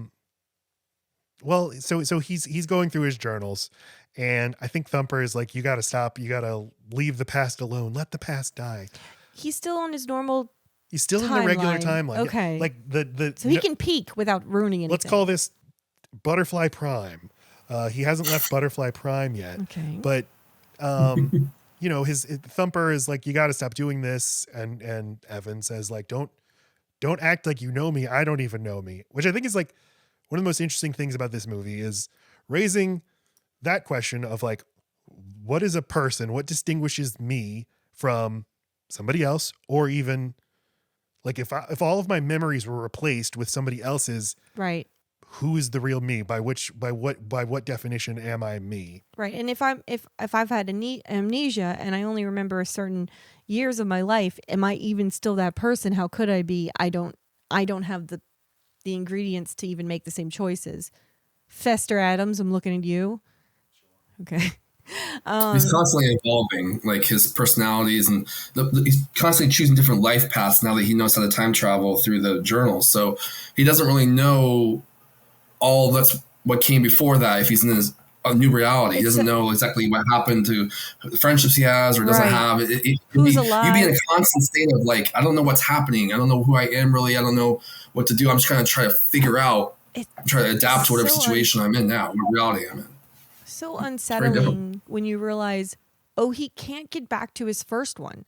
And like, because we're realizing still haven't left it though. He's still I know, but I guess I'm just when Joshua said that, I was like, it's even when he gets to the good one where everything's weirdly perfect. It's like, yeah, but you just lost everything. You have no idea how to get back. Was this relationship with this woman? What good one are you referring to? Oh, just the first one where the first time when he wakes up with what's her name? With Kaylee. With Kaylee, and she's happy, and they're both successful, but he's a douchebag bro. But well, I mean, that's part of his character. But I mean, it was fine. He'd be fine in that reality, but then he ruined it with what's happening later on. I don't know if you want to talk about it now, but we'll get to it in a few slides. But it changed because of the jealousy of the brothers. So I mean, that jealousy of the brother was always there, but it wasn't he didn't handled. realize it was going to be such a big problem because he didn't have to deal with him until he saw him. Exactly. And so it makes him realize, I have to reach back farther. Okay, I have to reach back farther. Right, because it's like, and he's had such a short life as it is, and when you realize, I can only go back further if I want to adjust this at all. I get the sense that even before he ever changes anything, he feels like this is not the correct like I'm not living the life I need to lead. Yeah. Which like he the director's cut Kaylee where he kills himself is like, that's the life you're supposed to lead, is no life. So yeah, he's always he's always like, he doesn't know where he belongs. He doesn't know what's the right reality, because he had so much trauma when he was a child in those 2 or 3 different age eras. It's like he doesn't know where to go. He doesn't know how to fix it. So eventually he fixes himself. Yeah. Right. Or he fixes it so he doesn't know her at all, in the actual theatrical ending, and then he just wants to, have her be happy without him. Yeah, so that's what he chooses. And the only way he can actually not hurt anyone is for no one to have known him at all or miss him. So even though a mom is going to have trauma from having a miscarriage, the mom can get over that. And we see in the ending that she married somebody else, and then they had a baby girl, and everything. It was great. Jason. It was Jason, right? It was always the dad's problem. Right. Let me just say about this diner, the Hilltop Cafe, home of famous pies. This is in Langley, BC. According to their website, it seems like they film a billion movies and TV shows. It's just so folksy. Because so many places film in Vancouver, and this is right outside of it. But this is where Kaylee works as a restaurant. She works as a restaurant. She works as a restaurant. She's employed as a restaurant. And she's adapting to her reality as well. Yeah, in this reality, I'm a stove. She's a restaurant. Fine, all things considering, but the customers sexually harass her, and she takes it because she knows that life, and her boss too. I mean, she's a loser in this reality, so she's just trying to survive. She's also a target for sexual abuse. I mean, because like abusers can spot you a mile away when you look like someone that's not going to say anything. Right. So Evan approaches her and he's like, "Hey, will you talk to me about my trauma?" And she, understandably, is like, "No, trauma, motherfucker. I don't want to talk about that." Yeah. Amy Smart is very good. I think, especially in this scene. They did say on the commentary, this was pretty funny, that they filmed their conversation outside of the diner. They filmed it near some cow pastures, and they kept having to stop because cows were mooing, and they got a great take that was interrupted by a moo. Oh. Boo. I know. Did you watch? Go ahead. So Matt, I'm trying to figure out. So you saw this a while ago. This is only the second or third time you've watched it? No, I had not seen it at all until 2 days ago. And then we watched the theatrical cut. And then yesterday I went through it and watched the director's cut with the director's commentary. Okay. Wow. So you never saw it before because of like Ashton Kutcher. Oh man, that's so crazy. This is where him being like 4 years younger than us, because it sounds like we're the same age, Joshua. This is where that matters. I think you. No, I was prime age for this. You're just a little pussy bitch. You didn't think you could handle some Kutch. It's hey, fair. Okay. The truth hurts, but yes. No, I was a little film snob. If the critics didn't, if the critics thumbed their nose at it, I closed myself off to so many great, especially horror movies, especially genre movies, and just critics are always wrong. Critics, yeah, I think it was kind of mixed. I don't think it was critics for not liking it. It wasn't like a bad reception. It just was, it's very dark. It's not for everybody. It's specific critics though. Matt had two. No, it was Roger Ebert is the most famous critic. I wasn't even like interesting in my choices. It's so daddy. Yeah. He's your daddy. No, we don't have to talk about that. And then Leonard Nimoy. Leonard Nimoy, yes. Mr. Spock. No, who was the other one? Leonard Maltin. But he didn't do new movie reviews. He just had he did Low Drain Beams. That's right. Mm-hmm. I couldn't stop noticing that when he wrote the note to Haley, "I'll come back for you," Kaylee, that he used every horizontal space he could. Doesn't matter. So after he goes and talks to Kaylee, he goes back to his dorm room and Tommy called him. He's like, "Hey, motherfucker, my sister's dead. What'd you say to her?" Got it. So then we cut to the funeral. I thought it was odd that he kept that paper for so long. Like, why did he? And what remarkable condition it's in. Oh, shut up, man. Yeah, it's not really weathered or anything. No. Yeah, I wonder why did they write it like that, all in one line, so the belly is spacing. I mean, you got plenty of, you got to space out the 2 rows right there. Easy. Like half the U is on another piece of paper somewhere. He actually scrapped a bunch before he landed on this one. The little kid, yeah. And also, I wish we saw him actually write it in the car, because it seems like he just had it. No, he does. He writes it in the car hurriedly. Yeah, he does. But amazing penmanship again. And I will note, not the same penmanship from the note before. Is he the same person? I don't think so. He's changed his way of writing as well. Right. That's what a hard knock life will do. Okay, so that's when he's like, no, I gotta go fuck up some timeline stuff because I can't have my girl Kaylee being dead. This is like the final okay, she's dead. I gotta do something about this. She's dead and I did it. I did the dead. Okay, so this is the first time we go see him like really go off on changing the past, and he says fuck bag twice, I will note, as he is yelling or just strongly correcting the dad right before they make the disgusting movie that they all were traumatized by in the basement. And he just basically tells the dad, you're about to screw up your precious child's life in such a way that they will one day kill themselves. And all just for what? For what? Also, discipline your shit son. And what's interesting is the son twists the head of the baby doll the exact same way he does in the prime line. So it makes you think like, did this already happen? I guess it couldn't have already happened, but whatever happened in both, one, Evan correcting the dad and telling him to be meaner to Tommy, or just watching Evan have sex with his. No, he either way, he screws a baby doll's head off. Well, because he didn't do anything to help Tommy here.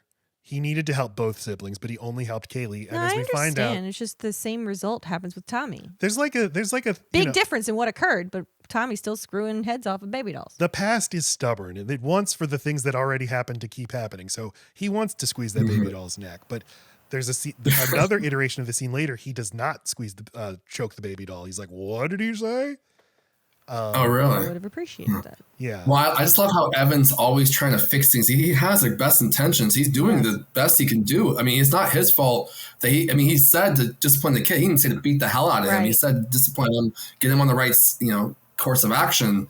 And things just go wrong, because of the butterfly effect. It was can't always fight it. And it's a young man, right? He's at most 20 years old while he's actually doing all this. And it's like, what knowledge could he really have of abuse and how that works and how it begins at such an earlier age that both of these children have already been immensely abused. So even how much more of an effect could it have had to stop this one event? Maybe enough. But a person with that inside of them that needs to control and dominate their children this way, that doesn't just go away. It certainly doesn't go away because some random kid, like in a weird spooky possession way, shames me in front of my two other children.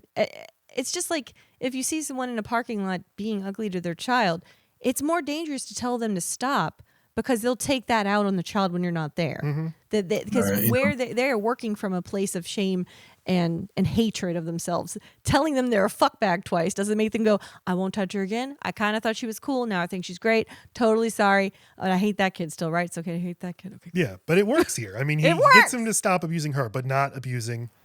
It would depend how much you really thought. Like this, he thought he was like basically being like possessed. Like you're saying, like he clearly knows. Like this guy knows higher vocabulary, curse, whatever, and so he's talking to me like as an adult. So this is clearly like something different. Maybe I should. Maybe this is God doing exactly. Who knows? Like how he's going to take it. So I believed him in that case. Like if a child would talk to me like that or whatever, how would you really? Would you buy it or not? I bought the situation. At least it's pretty realistic. It's like that godchild told me to really take it out on this dumb son I've got. Well, God's going through the child, to make myself not commit these terrible atrocities. I also want to ask you about this. So you think, I thought it was Evan's first time doing the kiddie porn, and who's to say maybe they do a few more after that, but maybe it doesn't even go through this first time. Obviously happens with Kaylee in the past, and that's why she's been abused, but I thought it was the first time for Evan. And so I don't even know if it's really successful in the prime timeline. It does happen. It successfully happens in the prime timeline. They're sweaty.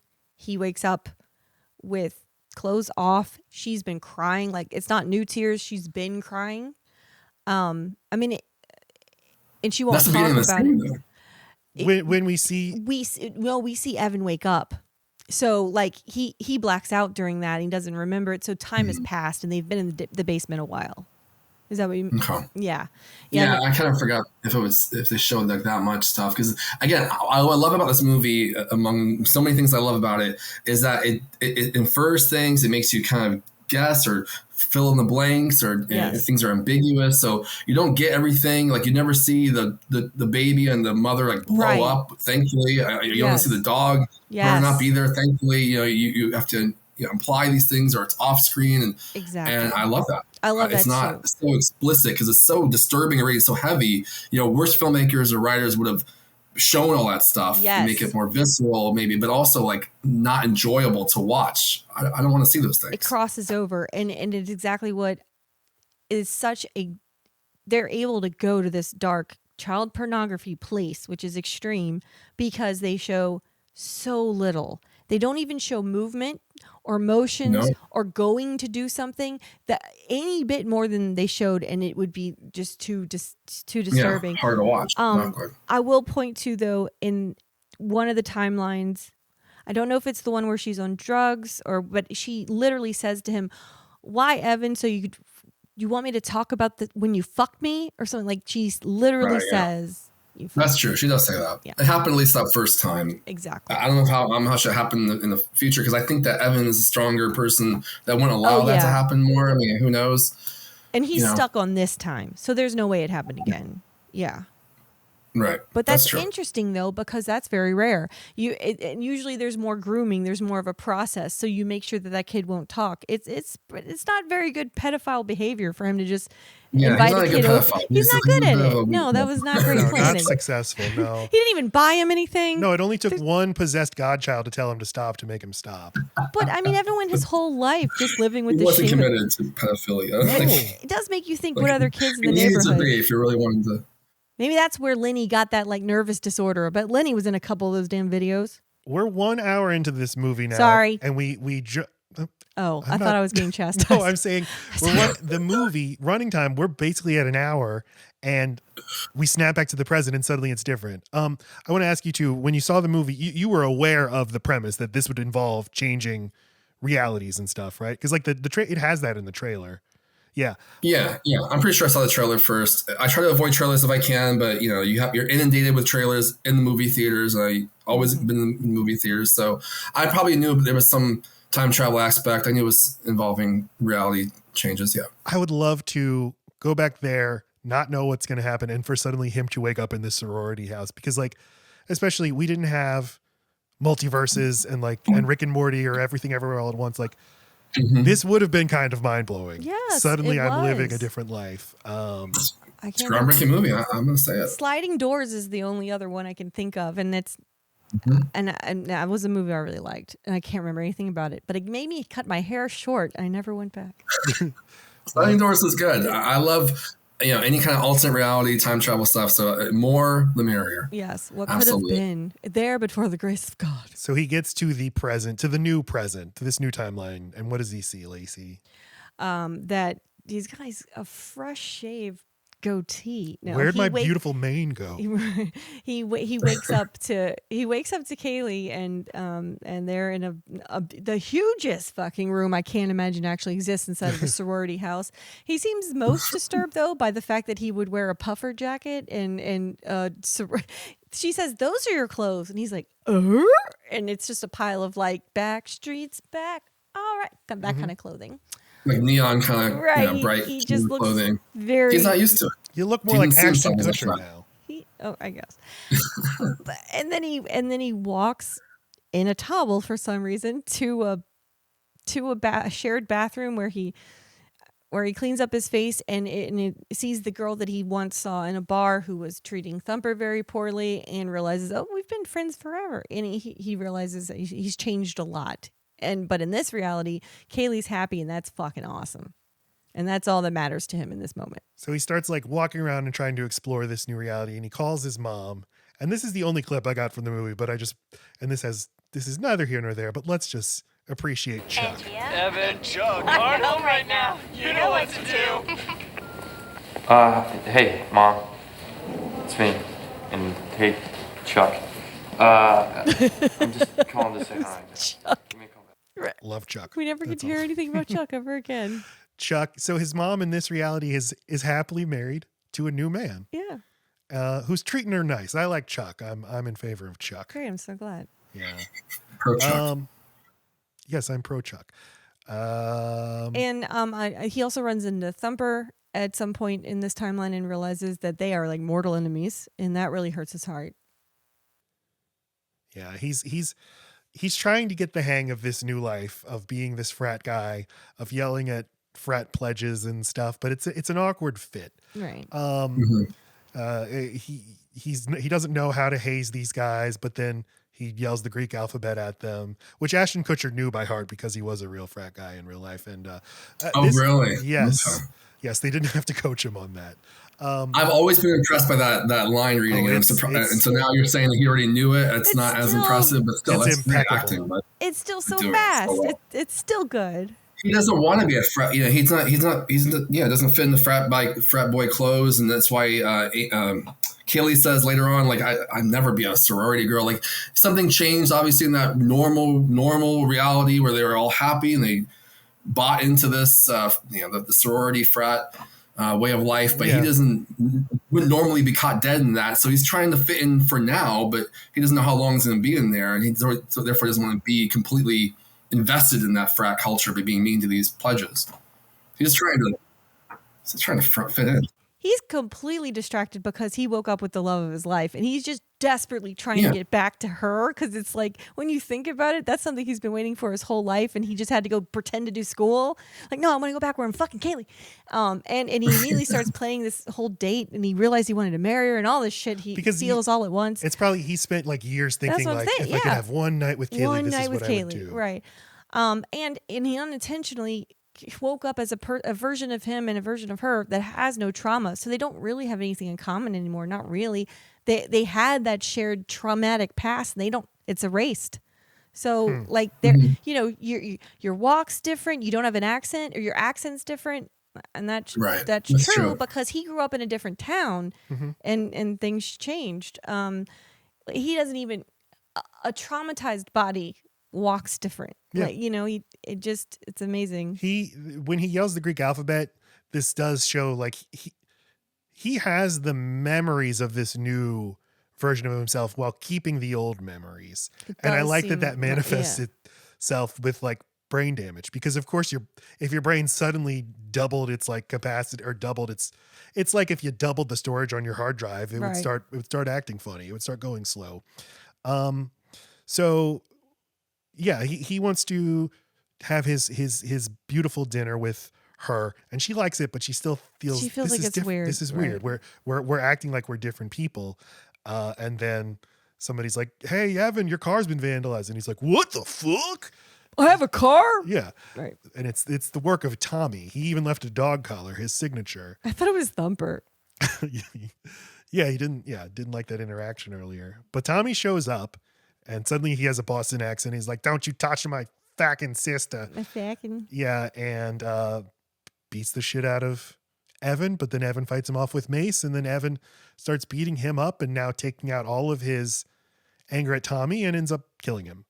And then we smash cut to prison. So now we're in prison. Again, not knowing what was in this movie, I was like, I do not know where this is going. Now it's a prison movie. Yeah. Where is it taking me? They filmed this in a real prison with real prisoner extras. What? And it looks real. It's very good. It looks, you're really there. And really feeling for him, really feeling like you're like him. Like I'm really Fish now out stuck. Of water. Right. Like I made another split to second decision has completely changed my reality, and I didn't even have to time travel to do it. Maybe I'm cursed. Yeah. So his mom brings him a few journals, but he needs all of them. I need to look through them and figure out where I want to go. And she's like, "No, you can only have this one for now. Focus on the case." I love it. I just love that there's so many moments where he's like, Mom. My home movies. I really wanted to see my home movies. Yeah. I really need them. Can I have them? Okay. Oh, you know what else this movie does? In any time travel movie or any reality shifting movie, I like Groundhog Day, there's always a moment where the character's like completely fucking over it, feeling a little bit like God, and is just like, is so cocky and just like, oh, he's in his wheelchair. Oh, doctor. Oh, would you say I got the memory of a 40-year-old? Yeah. Oh, what do you know about that? He's like popping wheelies. He's like, Mom, did you bring my movies? He's just acting like such a freak. And he's like, what does it matter? I'm going to change this reality anyway. Fuck y'all. Yeah, there should be a scene where he robs a bank. Anyway. So okay. He's like, well, I need all of my notebooks. Damn, I only have the one. In the director's scene, there's a scene where he gets prison raped, which I'm glad is not in the theatrical. They didn't need it. No. It is implied. So wait, in the director's cut? Is that what you said? Yeah. There's a prison rape scene. On the commentary, they said, like, we insisted on this prison rape scene. Like anal or mouth? Well, I don't. Oh. Well, you're the one that watched it. They cut away. All right. So Evan takes a page out of his journal. He's like, well, this will have to do. And he convinces his roommate, Carlos, I'm the reincarnated Christ or whatever, and I'll prove it to you. Watch, I shall go back in time, and when I come out, I'll have stigmata scars. Look at his face. Look at his face as he gleefully stigmatizes himself. And yes? You know, they don't really address... Does he decide when he pops back out? I was just about to ask that. Well, Joshua, what pulls him out of the past? Right. He just goes, and I'm done. You know?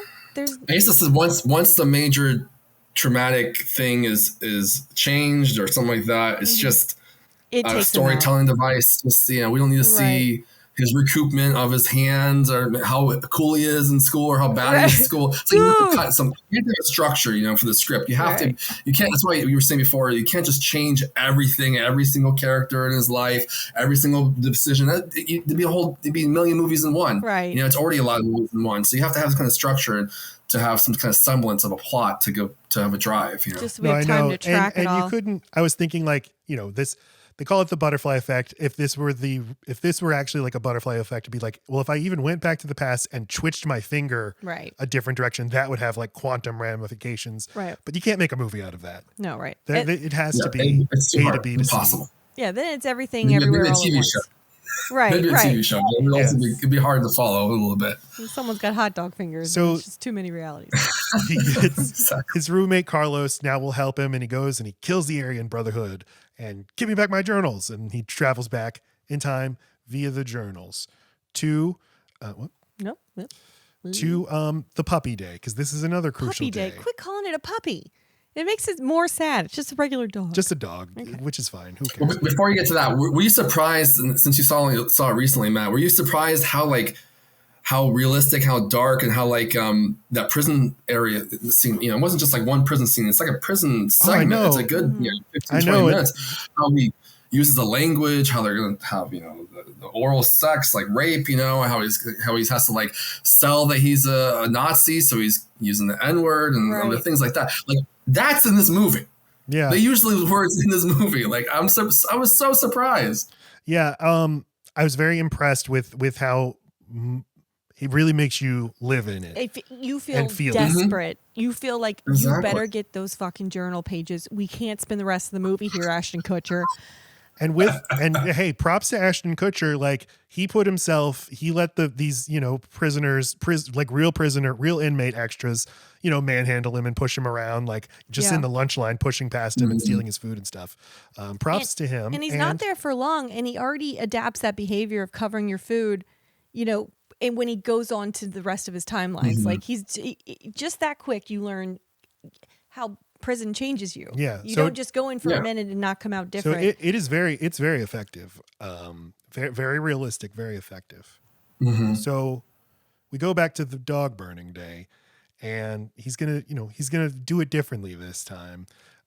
In this iteration of the timeline, we see that Kaylee, she has different clothes. She's a different person because she's carrying herself differently. She was able to stand up to her dad, so now he doesn't control what she wears. She still lives with him. She's still friends with Evan, and that's why she's not moving away, because she still wants to be friends with Evan because she loves him. So Evan's like, this time, Lenny, you're going to save my dog. You're going to break him out of the burlap sack and here, use this sharp shard thing. But what ends up happening is Lenny kills Tommy with the shard. I said, cut the rope. And then the game Cut the Rope was born. That's where this comes from. That's a little known Easter egg. Shut up. All right. So there's only one medical. All right. So they go back to the place where they keep Michael Myers, and somehow, I don't understand how, Evan knows exactly where to go find Lenny, who's being kept. Why does he need living in the... I'm sorry. I don't remember why he needs to go see Lenny specifically. So in this reality, Lenny murders Tommy, right. and now Evan wakes up in this reality where we eventually find out that Kaylee is a heroin addict and a sex worker. He's like, I need to go talk to Lenny, figure out what happened, what caused all of this. And so he steals the doctor's key card and then goes to the back and goes and talks to Lenny. And this is where Lenny is like totally catatonic, but only says like, when you gave me that shard, you knew what was going to happen, didn't you? And he says, yes, I did. Also, Lenny always seems to... I'm sorry, go ahead, Josh. No, I'm basically what you're just going to say. He's keying into something's off with like his behavior, how he's so erratic, how he knows things that aren't going to happen. He knows something's up. Yeah. Probably what you're going to say. Right. And, but Lenny also just may be a very intuitive person, but this is the second time... Whoa, shit. Where he doesn't even have to look up to know that it's Ashton or to know that it's Evan. Both in his room and then here he's just like, here's this motherfucker. Yeah, if some weird shit's going on, you're not far. This is just a normal day in the bed for Lenny here. Yeah. He doesn't even look at him. He's just like, yes, Evan, do you need me to fix something for you? Get in this bed. This is also what you mentioned, the doctor and him saying, I have the brain of a 40-year-old or whatever. His brain is literally physically manifesting the effects of time travel, because it's like the brain tissue is changing because now it's cramming so much in, and this is causing... We haven't said this. When he wakes up into a new reality, almost every time, he gets this surge of like a download of everything that's happened. On this, so he kind of he knows the broad strokes, but he doesn't know how to act. But that's the effect, is like it's literally pushing new memories in, but he doesn't totally know how to. And then his nose bleeds. Well, he's 11. Clearly, he's 11 from Stranger Things, and I was gonna say that he's not 11 years old. I was gonna say that maybe that's the time limit of these memory changes. Is like if he hemorrhages too much, he just dies. So maybe he gets sucked back out. Yeah, because did you ever see the movie Primer, Joshua? Yeah, I saw it. I didn't like it. Oh, you didn't I saw like it it once. Oh, I love it. It's a movie that's like literally impossible to follow, but that's like what's like appealing Tenet? about it. It is like Tenet, Fucking yes. Tenet. But it gives you what I suspect the feeling of time travel would actually feel like, is I cannot keep track of all of the different shit that's going on, all the different versions of me that are walking around. I'll watch it again. I remember hearing about, it was a buzzy indie time travel movie. I was like, okay. And I watched it. I was like, not enough time travel. I didn't explore enough things. It was not big enough. It was very small. And you said hard to follow. I hate hard to follow movies. Yeah. So I'll watch it again. I know it's not a good selling point to say like, no, you're not going to get it. You have to watch it a bunch of times. But there are some helpful like diagrams people make online that you can keep handy while you watch, like flow charts. Anyway, Primer. It's I like it. The Kaylee is not doing that great. Her figure, though, rocking that body. She has the heroin addict body. No, it's just her body. Oh, okay. Don't shame Amy Smart. No shame. God. She's They go to this diner where Evan is trying to convince her like, in this like alternate reality or whatever, we're in a loving relationship. Did that do anything for you? Right, and she's like, no, I don't want to hear this. And you're crazy. And even if it were true, who cares? How does this help me? And I just wanted to draw attention to this beautiful piece of pie that she does not touch. Get over the pie. Okay, so he's like, well, I got to go back. I got to fix it. At this point, he's like George Lucas. He can't help it. He has to keep going back and fixing the original cuts because like, I can do it. I need to. But this time he goes back to the day of the mailbox and they save. Jerk off. They save. We'll get to the jerk off. Okay. They save the baby and the woman. And I love that Tommy decides like, well, I'm going to get caught. I cannot look like a hero. I'll save you, lady. I'll push both of you on the ground. And we see that actually that act of pretending to be a hero actually set him on the path of righteousness. Yes. It set him on the path of being a fucking liar. You didn't. It wasn't your idea. No, but he lost his arms. But he's not an abuser anymore, and he takes very good care of Evan. That's true. But Evan's arms get amputated, and he also apparently doesn't have the use of his legs. Okay. And so he wakes up. Yeah, because he's in the wheelchair the whole time. He wakes up and he's like, hello, Lenny's my roommate, and Lenny's having sex in the room where I am. Guys, what are you doing? I'm here. And Lenny's like, sorry, bro. But then Evan sits up, and I really don't like Ashton Kutcher's, goofy, what the fuck is this delivery. And I will say this section where he's disabled, I really don't like this, because I just imagine being a person who's an amputee watching this and seeing that he would rather kill himself than live as a disabled person. No, and that's such a pervasive thing in media. Okay, but wait, I think he would have stayed in this reality. He tries to kill himself before he you're right. learns about his mom. He decides, this is too tough. I can't do this. I'll just kill myself. That's not fair. I mean, I get. It's not the first time though. If it was the first time that he woke up and he happened to be like, okay, I can see like your point, but otherwise it's like he's tried so many things. He's getting fucked up. He can't get the people on board the right path. He can't get on the right path anyway. It's like, should I even just keep doing this? At least now, Kaylee and Lenny are happy. Yeah, and Tommy too. I got 3 out of 4. Maybe this is the way to go. I agree. That's why that is a good point. I did think about that. Like it's not literally 1-to-1. I don't have arms anymore, so I'm going to kill myself. No, it is like I can't keep doing this. That, but also he just got it's only been a few days, and he got his dream reality, which he woke up and realized he wanted to marry Kaylee. Like that's how happy he was in that first one, and then this. So like it's very hard to go straight from I got the girl of my dreams, we're going to get married, to I get to listen to her having sex with my best friend for the rest of my life. Yeah, but they're okay and they're safe. This universe, yes, your mom's going to die. But, so far it's probably the best one you've produced. But like George Lucas, he can't help it. He has to keep going back. Mm-hmm. Well, but then he finds out that his mom is dying. Yeah. But our kid says he should have stayed in this one. This was the one to stay in. I just don't even like sort of the hint of it's better to be dead than be disabled. Yeah. Tommy keeps him from killing himself. And then he goes to the hospital where he meets his mom and finds out his mom is dying of lung cancer. When he got injured as a kid, that's what turned her into a chain smoker. Right. Very, very successful. Here, Tommy's the best he's ever been. So now you're saying like extreme. He's not a Jesus freak in this one, right? He's just like a normal, like good friend, right? No, this is the one where he's like an evangelist. Like, but they don't necessarily code that as like a bad thing. No, just that he's he's like at like a booth or something on the campus and like trying to. And then when they get to the hospital where the mom is, he goes, "Okay, well, I got to go to the chapel." Like he is. That's why he leaves the room. So he's clearly like someone that is trying to like reach out and help people. And this Kaylee says it's because after he saved that woman's life, he like decided I need to save people the rest of my life. Right. So Evan, he needs to go back again. And this time I need to get rid of that stick of dynamite that was in a coffee can for 6 years. But it ends up killing Kaylee because he threatens Eric Stoltz with it, lights it, and then he rolls it across the room where young Kaylee picks it up because she thinks it's a sparkler.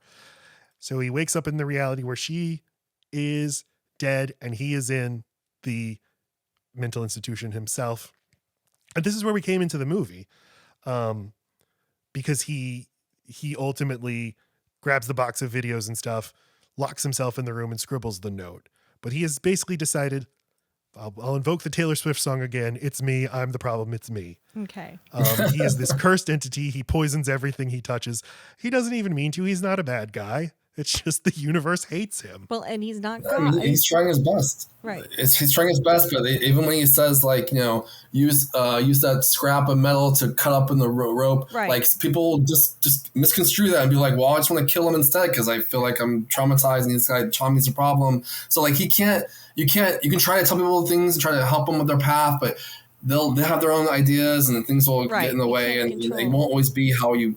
Like, he tried to get that blockbuster out of the way. He didn't mean to roll it, but it rolled that way. Maybe he should be more careful, throw out the window or something. Maybe he would have killed somebody else. You never know. Like, something's going to happen, And so this is, I do love in time travel fiction of the past is stubborn. The past doesn't want to be changed. It's going to fight back when you try to also, change it's things. this fallacy of that there could be a perfect anything. Right. Everyone has to die eventually. That is the way things are. So you're not going to, even if you set up a moment in time where you wake up and everything seems really good, what's to stop anyone from getting your mom getting cancer later? She was always prone to it. And, someone getting hit by a car. It's not you that did that. Life's going to keep going. He would, then there would be new things he'd learn about, or he'd be like, I could stop 9/11. I could fix everything. Did you saw The Flash this year? Yeah. Did you like it? I like The Flash.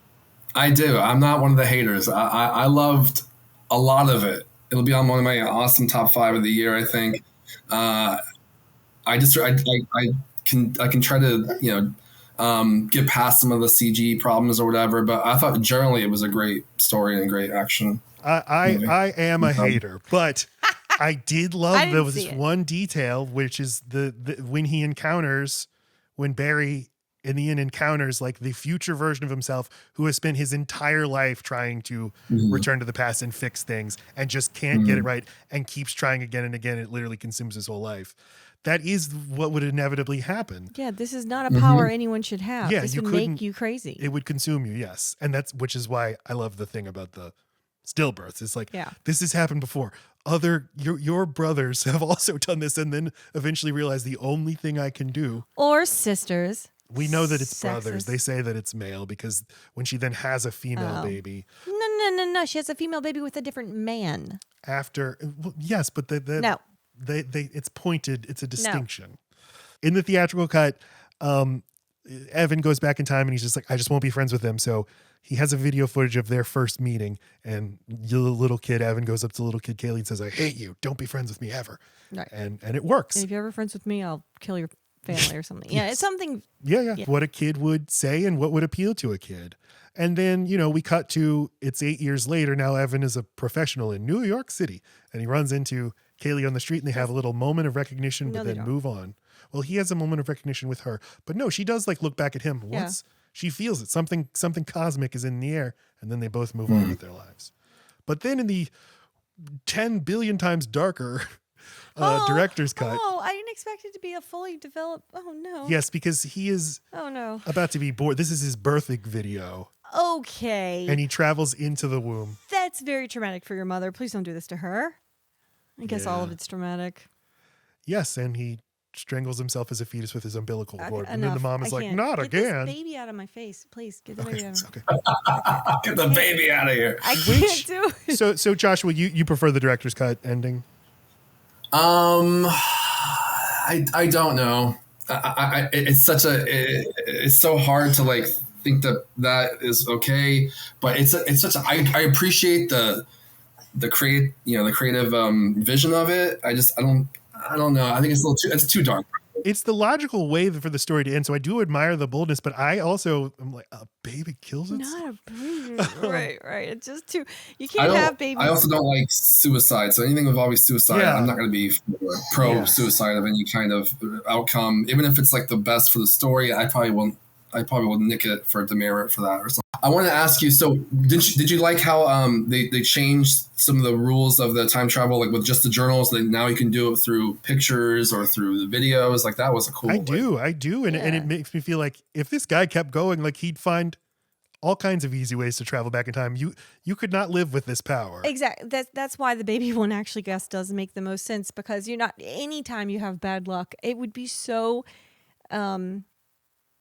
tempting to be like, let me find another way to time travel real quick, or just be scared of like looking at any pictures. It's clearly anything that jogs a memory. That's what does this. So it's like Facebook and like 5 years ago, here's a moment from 5 years ago. I mean, could you enjoy just regular normal stuff that ends up getting produced in this world without accidentally going back in time? No, you couldn't. Like, I looked at your baby photo.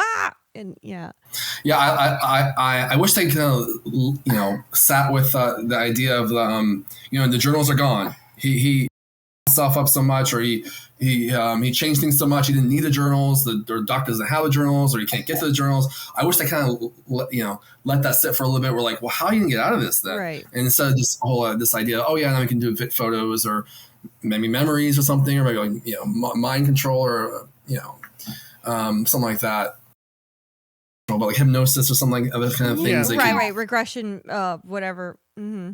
As pat as it seems like the theatrical ending is, I like it. I like that it doesn't have them then getting together romantically. Right. I like that he lets it go because he's a jinx. It is just a cool thing to think about of like people having these connections that they don't even know about. There's just some universe somewhere where the two of us are entangled somehow. Yeah.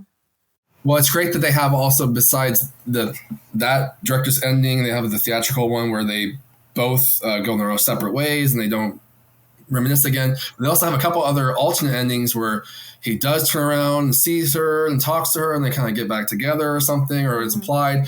Or there's a fourth one where he sees her and he kind of follows.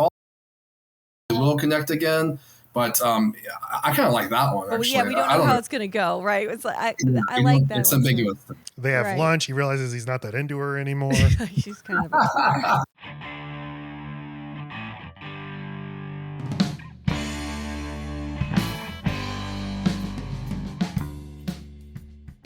So, yeah, I mean, final thoughts. We do our final thoughts wrap up in our star rankings, our star ratings. Joshua, you want to go first? Yeah, so I have a pretty unique star rating. So yeah, I'll go off of 5 stars off of Letterboxd or something like that, right? And that's the general basis. 5 stars is the best. It's rated amazing in my book. But I actually go even further. If I love a movie that much more, I can go 5.5, which is rated incredible, or 6 stars, which is rated awesome. And that's what this is. 6 stars rated awesome. It's not easy to get to. There is there's a progression on my rating scale, normally, 0 or 0.5 to 1 and 2. But from 5 to 6, there's a gap there. And so it's going to be, I got to give props to this movie. It gets there at 6 stars for me. Laci? Oh, don't do that to me. I'm going to say 4. And because I only go to 5. I'm going to say 4 because I have a criteria in my rating system where I want to be able. I need rewatchability, which Matt says is a stupid thing to add, but I do like being able to pick up, like Catch Me If You Can. If that's on, I'm going to sit down and watch it till the end. There's something about it that just makes it more important to me if I can keep watching it. This one's probably too heavy for me to watch it many more times. But if someone's never seen it, I'd watch it with them again. I'd watch it through fresh eyes. Mm-hmm. Okay. This is a prime. I wish I had seen this at 16. It would have blown my mind. I love this shit. It was pioneering, but you missed it. Yes. Yeah. And so I went to your Letterboxd and saw it was one of your favorite movies, and I was like, God, I hope I like this movie. He was so nervous. He's like, oh, he's gonna be so mad at me. I was like, but I did end up liking it. Be honest. I think it's actually really fun in the second half of the movie, and I appreciate the ambitions.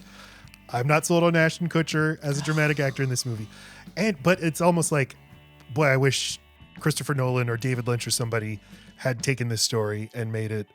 I kind of want it to be even trippier. I want my nose to bleed while I watch it. I'm going to go 3 stars. But I had a good time. It's a recommend. 3 stars. Oh. I love your passion for it. I love how much you love it. Yes. No, he means that. He means that. It's not as patronizing as it sounds. And our 13-year-old... Oh, sorry. Our 13-year-old said this is a perfect movie. It's their favorite movie. Yeah. So that's what our 13-year-old said. And I think it speaks to because Ashton, his character is so young and he's making young people choices, not having the experience that he really needs to see this through. I think it is appealing that how what's the word? Impotent? That's not the right word, but like he's got these powers, but he's not able to use them, right? Oh, okay. Yeah, no, I can see that, and I think that this probably is in the canon of movies like Donnie Darko or Requiem for a Dream that like kids or college freshmen are just gonna like. They're just gonna like it. They're gonna love this movie. Yeah. Yeah. So that's it's cool. Yeah. So you think you can't like it as much because you're not in that age group that the characters are in? That's interesting. Well, just that this movie was cutting edge at the time it came out, and there's been too many things that kind of take pieces of the genre and have done it better or different, or it's not. Is that what you're? No, I'm literally the Ashton Kutcher of it all. Is if I were younger or if I'd grown up with this movie, then that wouldn't bother me as much. But I'm taken out of it. I think he makes his muggy comedy faces, and I'm like, Jake Gyllenhaal Whatever. in this role. Like, get somebody else in this role. Yeah, I'd get down with some Jake And Gyllenhaal. it would bump it up a full star. Interesting. Okay. Well, hey, if you would like to know, there's a few actors that were offered the role, but things didn't work out. So Josh Hartnett would be my top choice of these. Those are the two that you can switch out. Who else? I love Josh Hartnett. Sean William Scott, I can see that, but he's a little too comedic maybe. And then Joshua Jackson. So there were only 5 people. There were only 5 people. Joshua Jackson makes the most. Josh Hartnett's become a really good actor. Yeah. I've always liked him. I like them all, but Josh Hartnett for me. But no Stifler. I don't know if I would put above Ashton Kutcher, but seeing what Ashton did with this one, I would say Ashton because again, you have to applaud him for all the different roles and the kind of nuances he did for this one. I don't see him doing weird comic faces like you're saying, but he's playing so many different realities and different brain. I don't know, brain waves or something in this one. It's not easy to do, and especially for a first time as like a big dramatic role or a thriller or.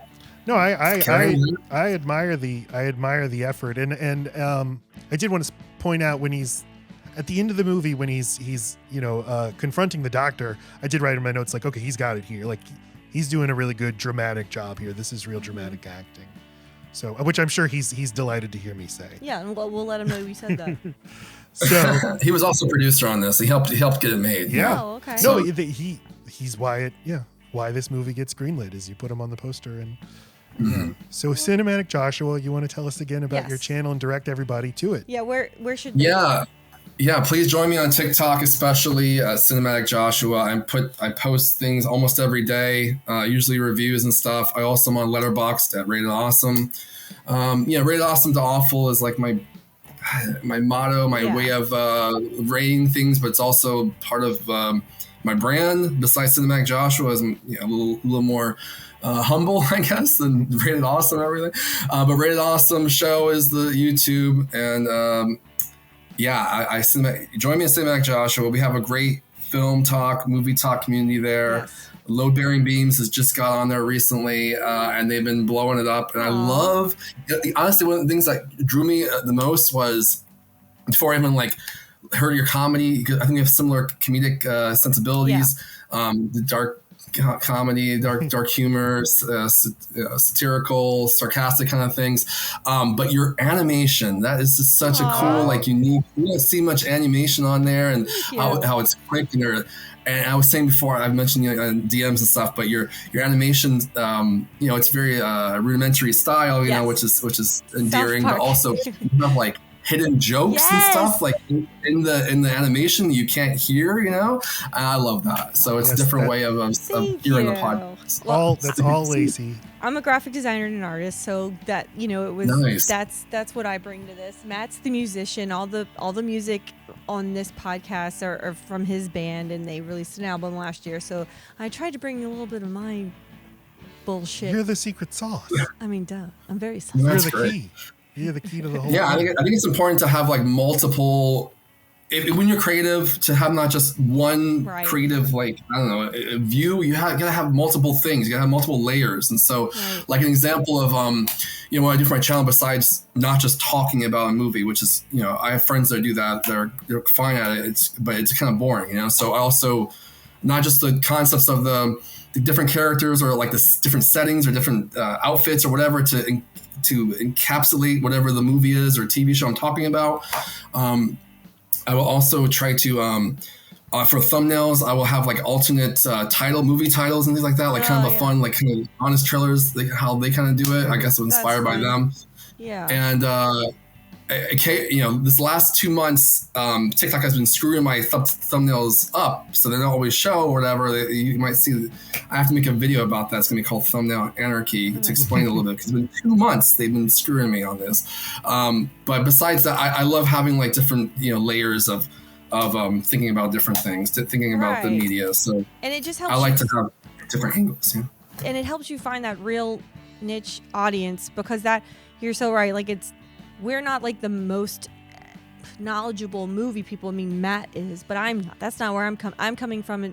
Coming at it from an emotional, normie, it's kind of annoying everyday person, I think. So I'm glad that the community also appreciates the things I do know things about, which are how to make stick figures. Fuck. No, I didn't do that.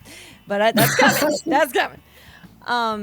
You watch a lot of movies and stuff, right? You watch movies at least sometimes a week. And I don't know anyone else until I met Matt that has built a Blockbuster in every home that they've had. I've always collected VHS and DVDs and Blu-ray, and that we had that in common. So when we married, anyway, so I just thought, oh, that's just a cool thing about us. And then I found Film Talk, and every one of those, their collections are amazing. So I was like, there's something about a person that's got this need to collect, nostalgia, to keep it, to have it, it's more personal to people who bother to do this. So we innately just do have way more in common. I didn't give myself the credit for it. I have a horrible memory. I am just like Evan. So I thought if you have a bad memory and you can't remember actors' names or movies or titles, then you're bad at this. But I'm not. No. I think you both have great knowledge about movies, and I told you before, at least, I love your chemistry and your banter, and it's so fun that you're actually married. Like, how many podcast hosts are married? Not many, right? So that's married. It's a sham. Shut up. We've been divorced for 5 years. Matt's been dead for 7. No, thank you. That was really sweet. Yeah, and you have great chemistry that you wouldn't think you'd be married with some of the things you say to each other. Like what? That's your dark sense of humor coming through, and that's great. Right. Thank you so much. But join us on TikTok. I love the community there. I made some real friends. I met in person or just talk on DMs or whatever, or texting. And we support each other. We watch each other's stuff, but we also comment on them and share them and try to get the word out and just awesome. Have live shows together. I do live shows sometimes too. I've been doing that for 6-7 weeks in a row. And that makes me so nervous. I'll come back to it. Who do you do? I'll come back to it, and I did it for like an hour or two, like a podcast, but with people talking and answering questions. Yeah. So, but trying to find time for those kind of things is something I'm trying to learn. And I enjoy that, and I try to do that on Sundays or Monday nights, 7 p.m. Eastern time when I do it again sometime. And I'll break down how much money each movie made, the top 10 of each weekend. I did that. I said I do that for on the shows, and why they made that, what their budget was, what are some things that led to it, and also my review of if I've seen them, or what I think is good about them. So if you want to, if you like media, you should listen to the podcast and also my channel, and come on by and say hey. Yes, highly recommended. Cinematic Joshua, rated awesome on Letterboxd. Okay, thank you so much to Joshua for giving so much of his time to us. We had a great time talking about the butterfly effect. Check out everything he does on his TikTok channel, Cinematic Joshua, at Cinematic Joshua. He does movie reviews, so much other great stuff. Please do follow him. And we're there as well, Load Bearing Beams. We are load.bearing.beams on TikTok. On YouTube, we're Load Bearing Beams Pod. If you're watching us, please subscribe to the audio podcast just to boost our numbers. And why not give us 5 stars while you're at it? Spotify and Apple Podcast. The same show that we post on YouTube is the show that we post on the audio podcast. It's the same thing. You're not missing anything, but why not have us in 2 places? On YouTube, I'm endeavoring to post short little movie reviews every week. My plan is, and I started this by doing a quick review of Killers of the Flower Moon, which you can find on YouTube and TikTok as well. But my plan is to go to the movies every Friday afternoon. And if I can turn it into content, that's good motivation to get me to go to the movies rather than taking my usual Friday afternoon nap, which is just a little reward I give myself every week. But the point is, I'm doing movie reviews. The day that this comes out, Friday, November 10th, I'm going to be reviewing The Marvels, which is I based on the reporting about the behind the scenes of this movie and at Marvel Studios in general, and just based on the early reviews, this movie looks like a catastrophe. So I'm actually pretty excited to see it. So I'll be making a video about that. YouTube and TikTok is where you will find that. Otherwise, the music on the show is by my band, Rural Route 9. Thank you to Wade Hemel and Patrick Perot, my friends who are in the band with me. Our album is The Joy of Averages. You can listen to it on Spotify or Apple Music. The song that's playing right now is on that album, and you can hear that. You can hear it with words this time. What else do I have to say? Thank you to all of you for listening and watching, and we love you. Goodbye. 3, 4.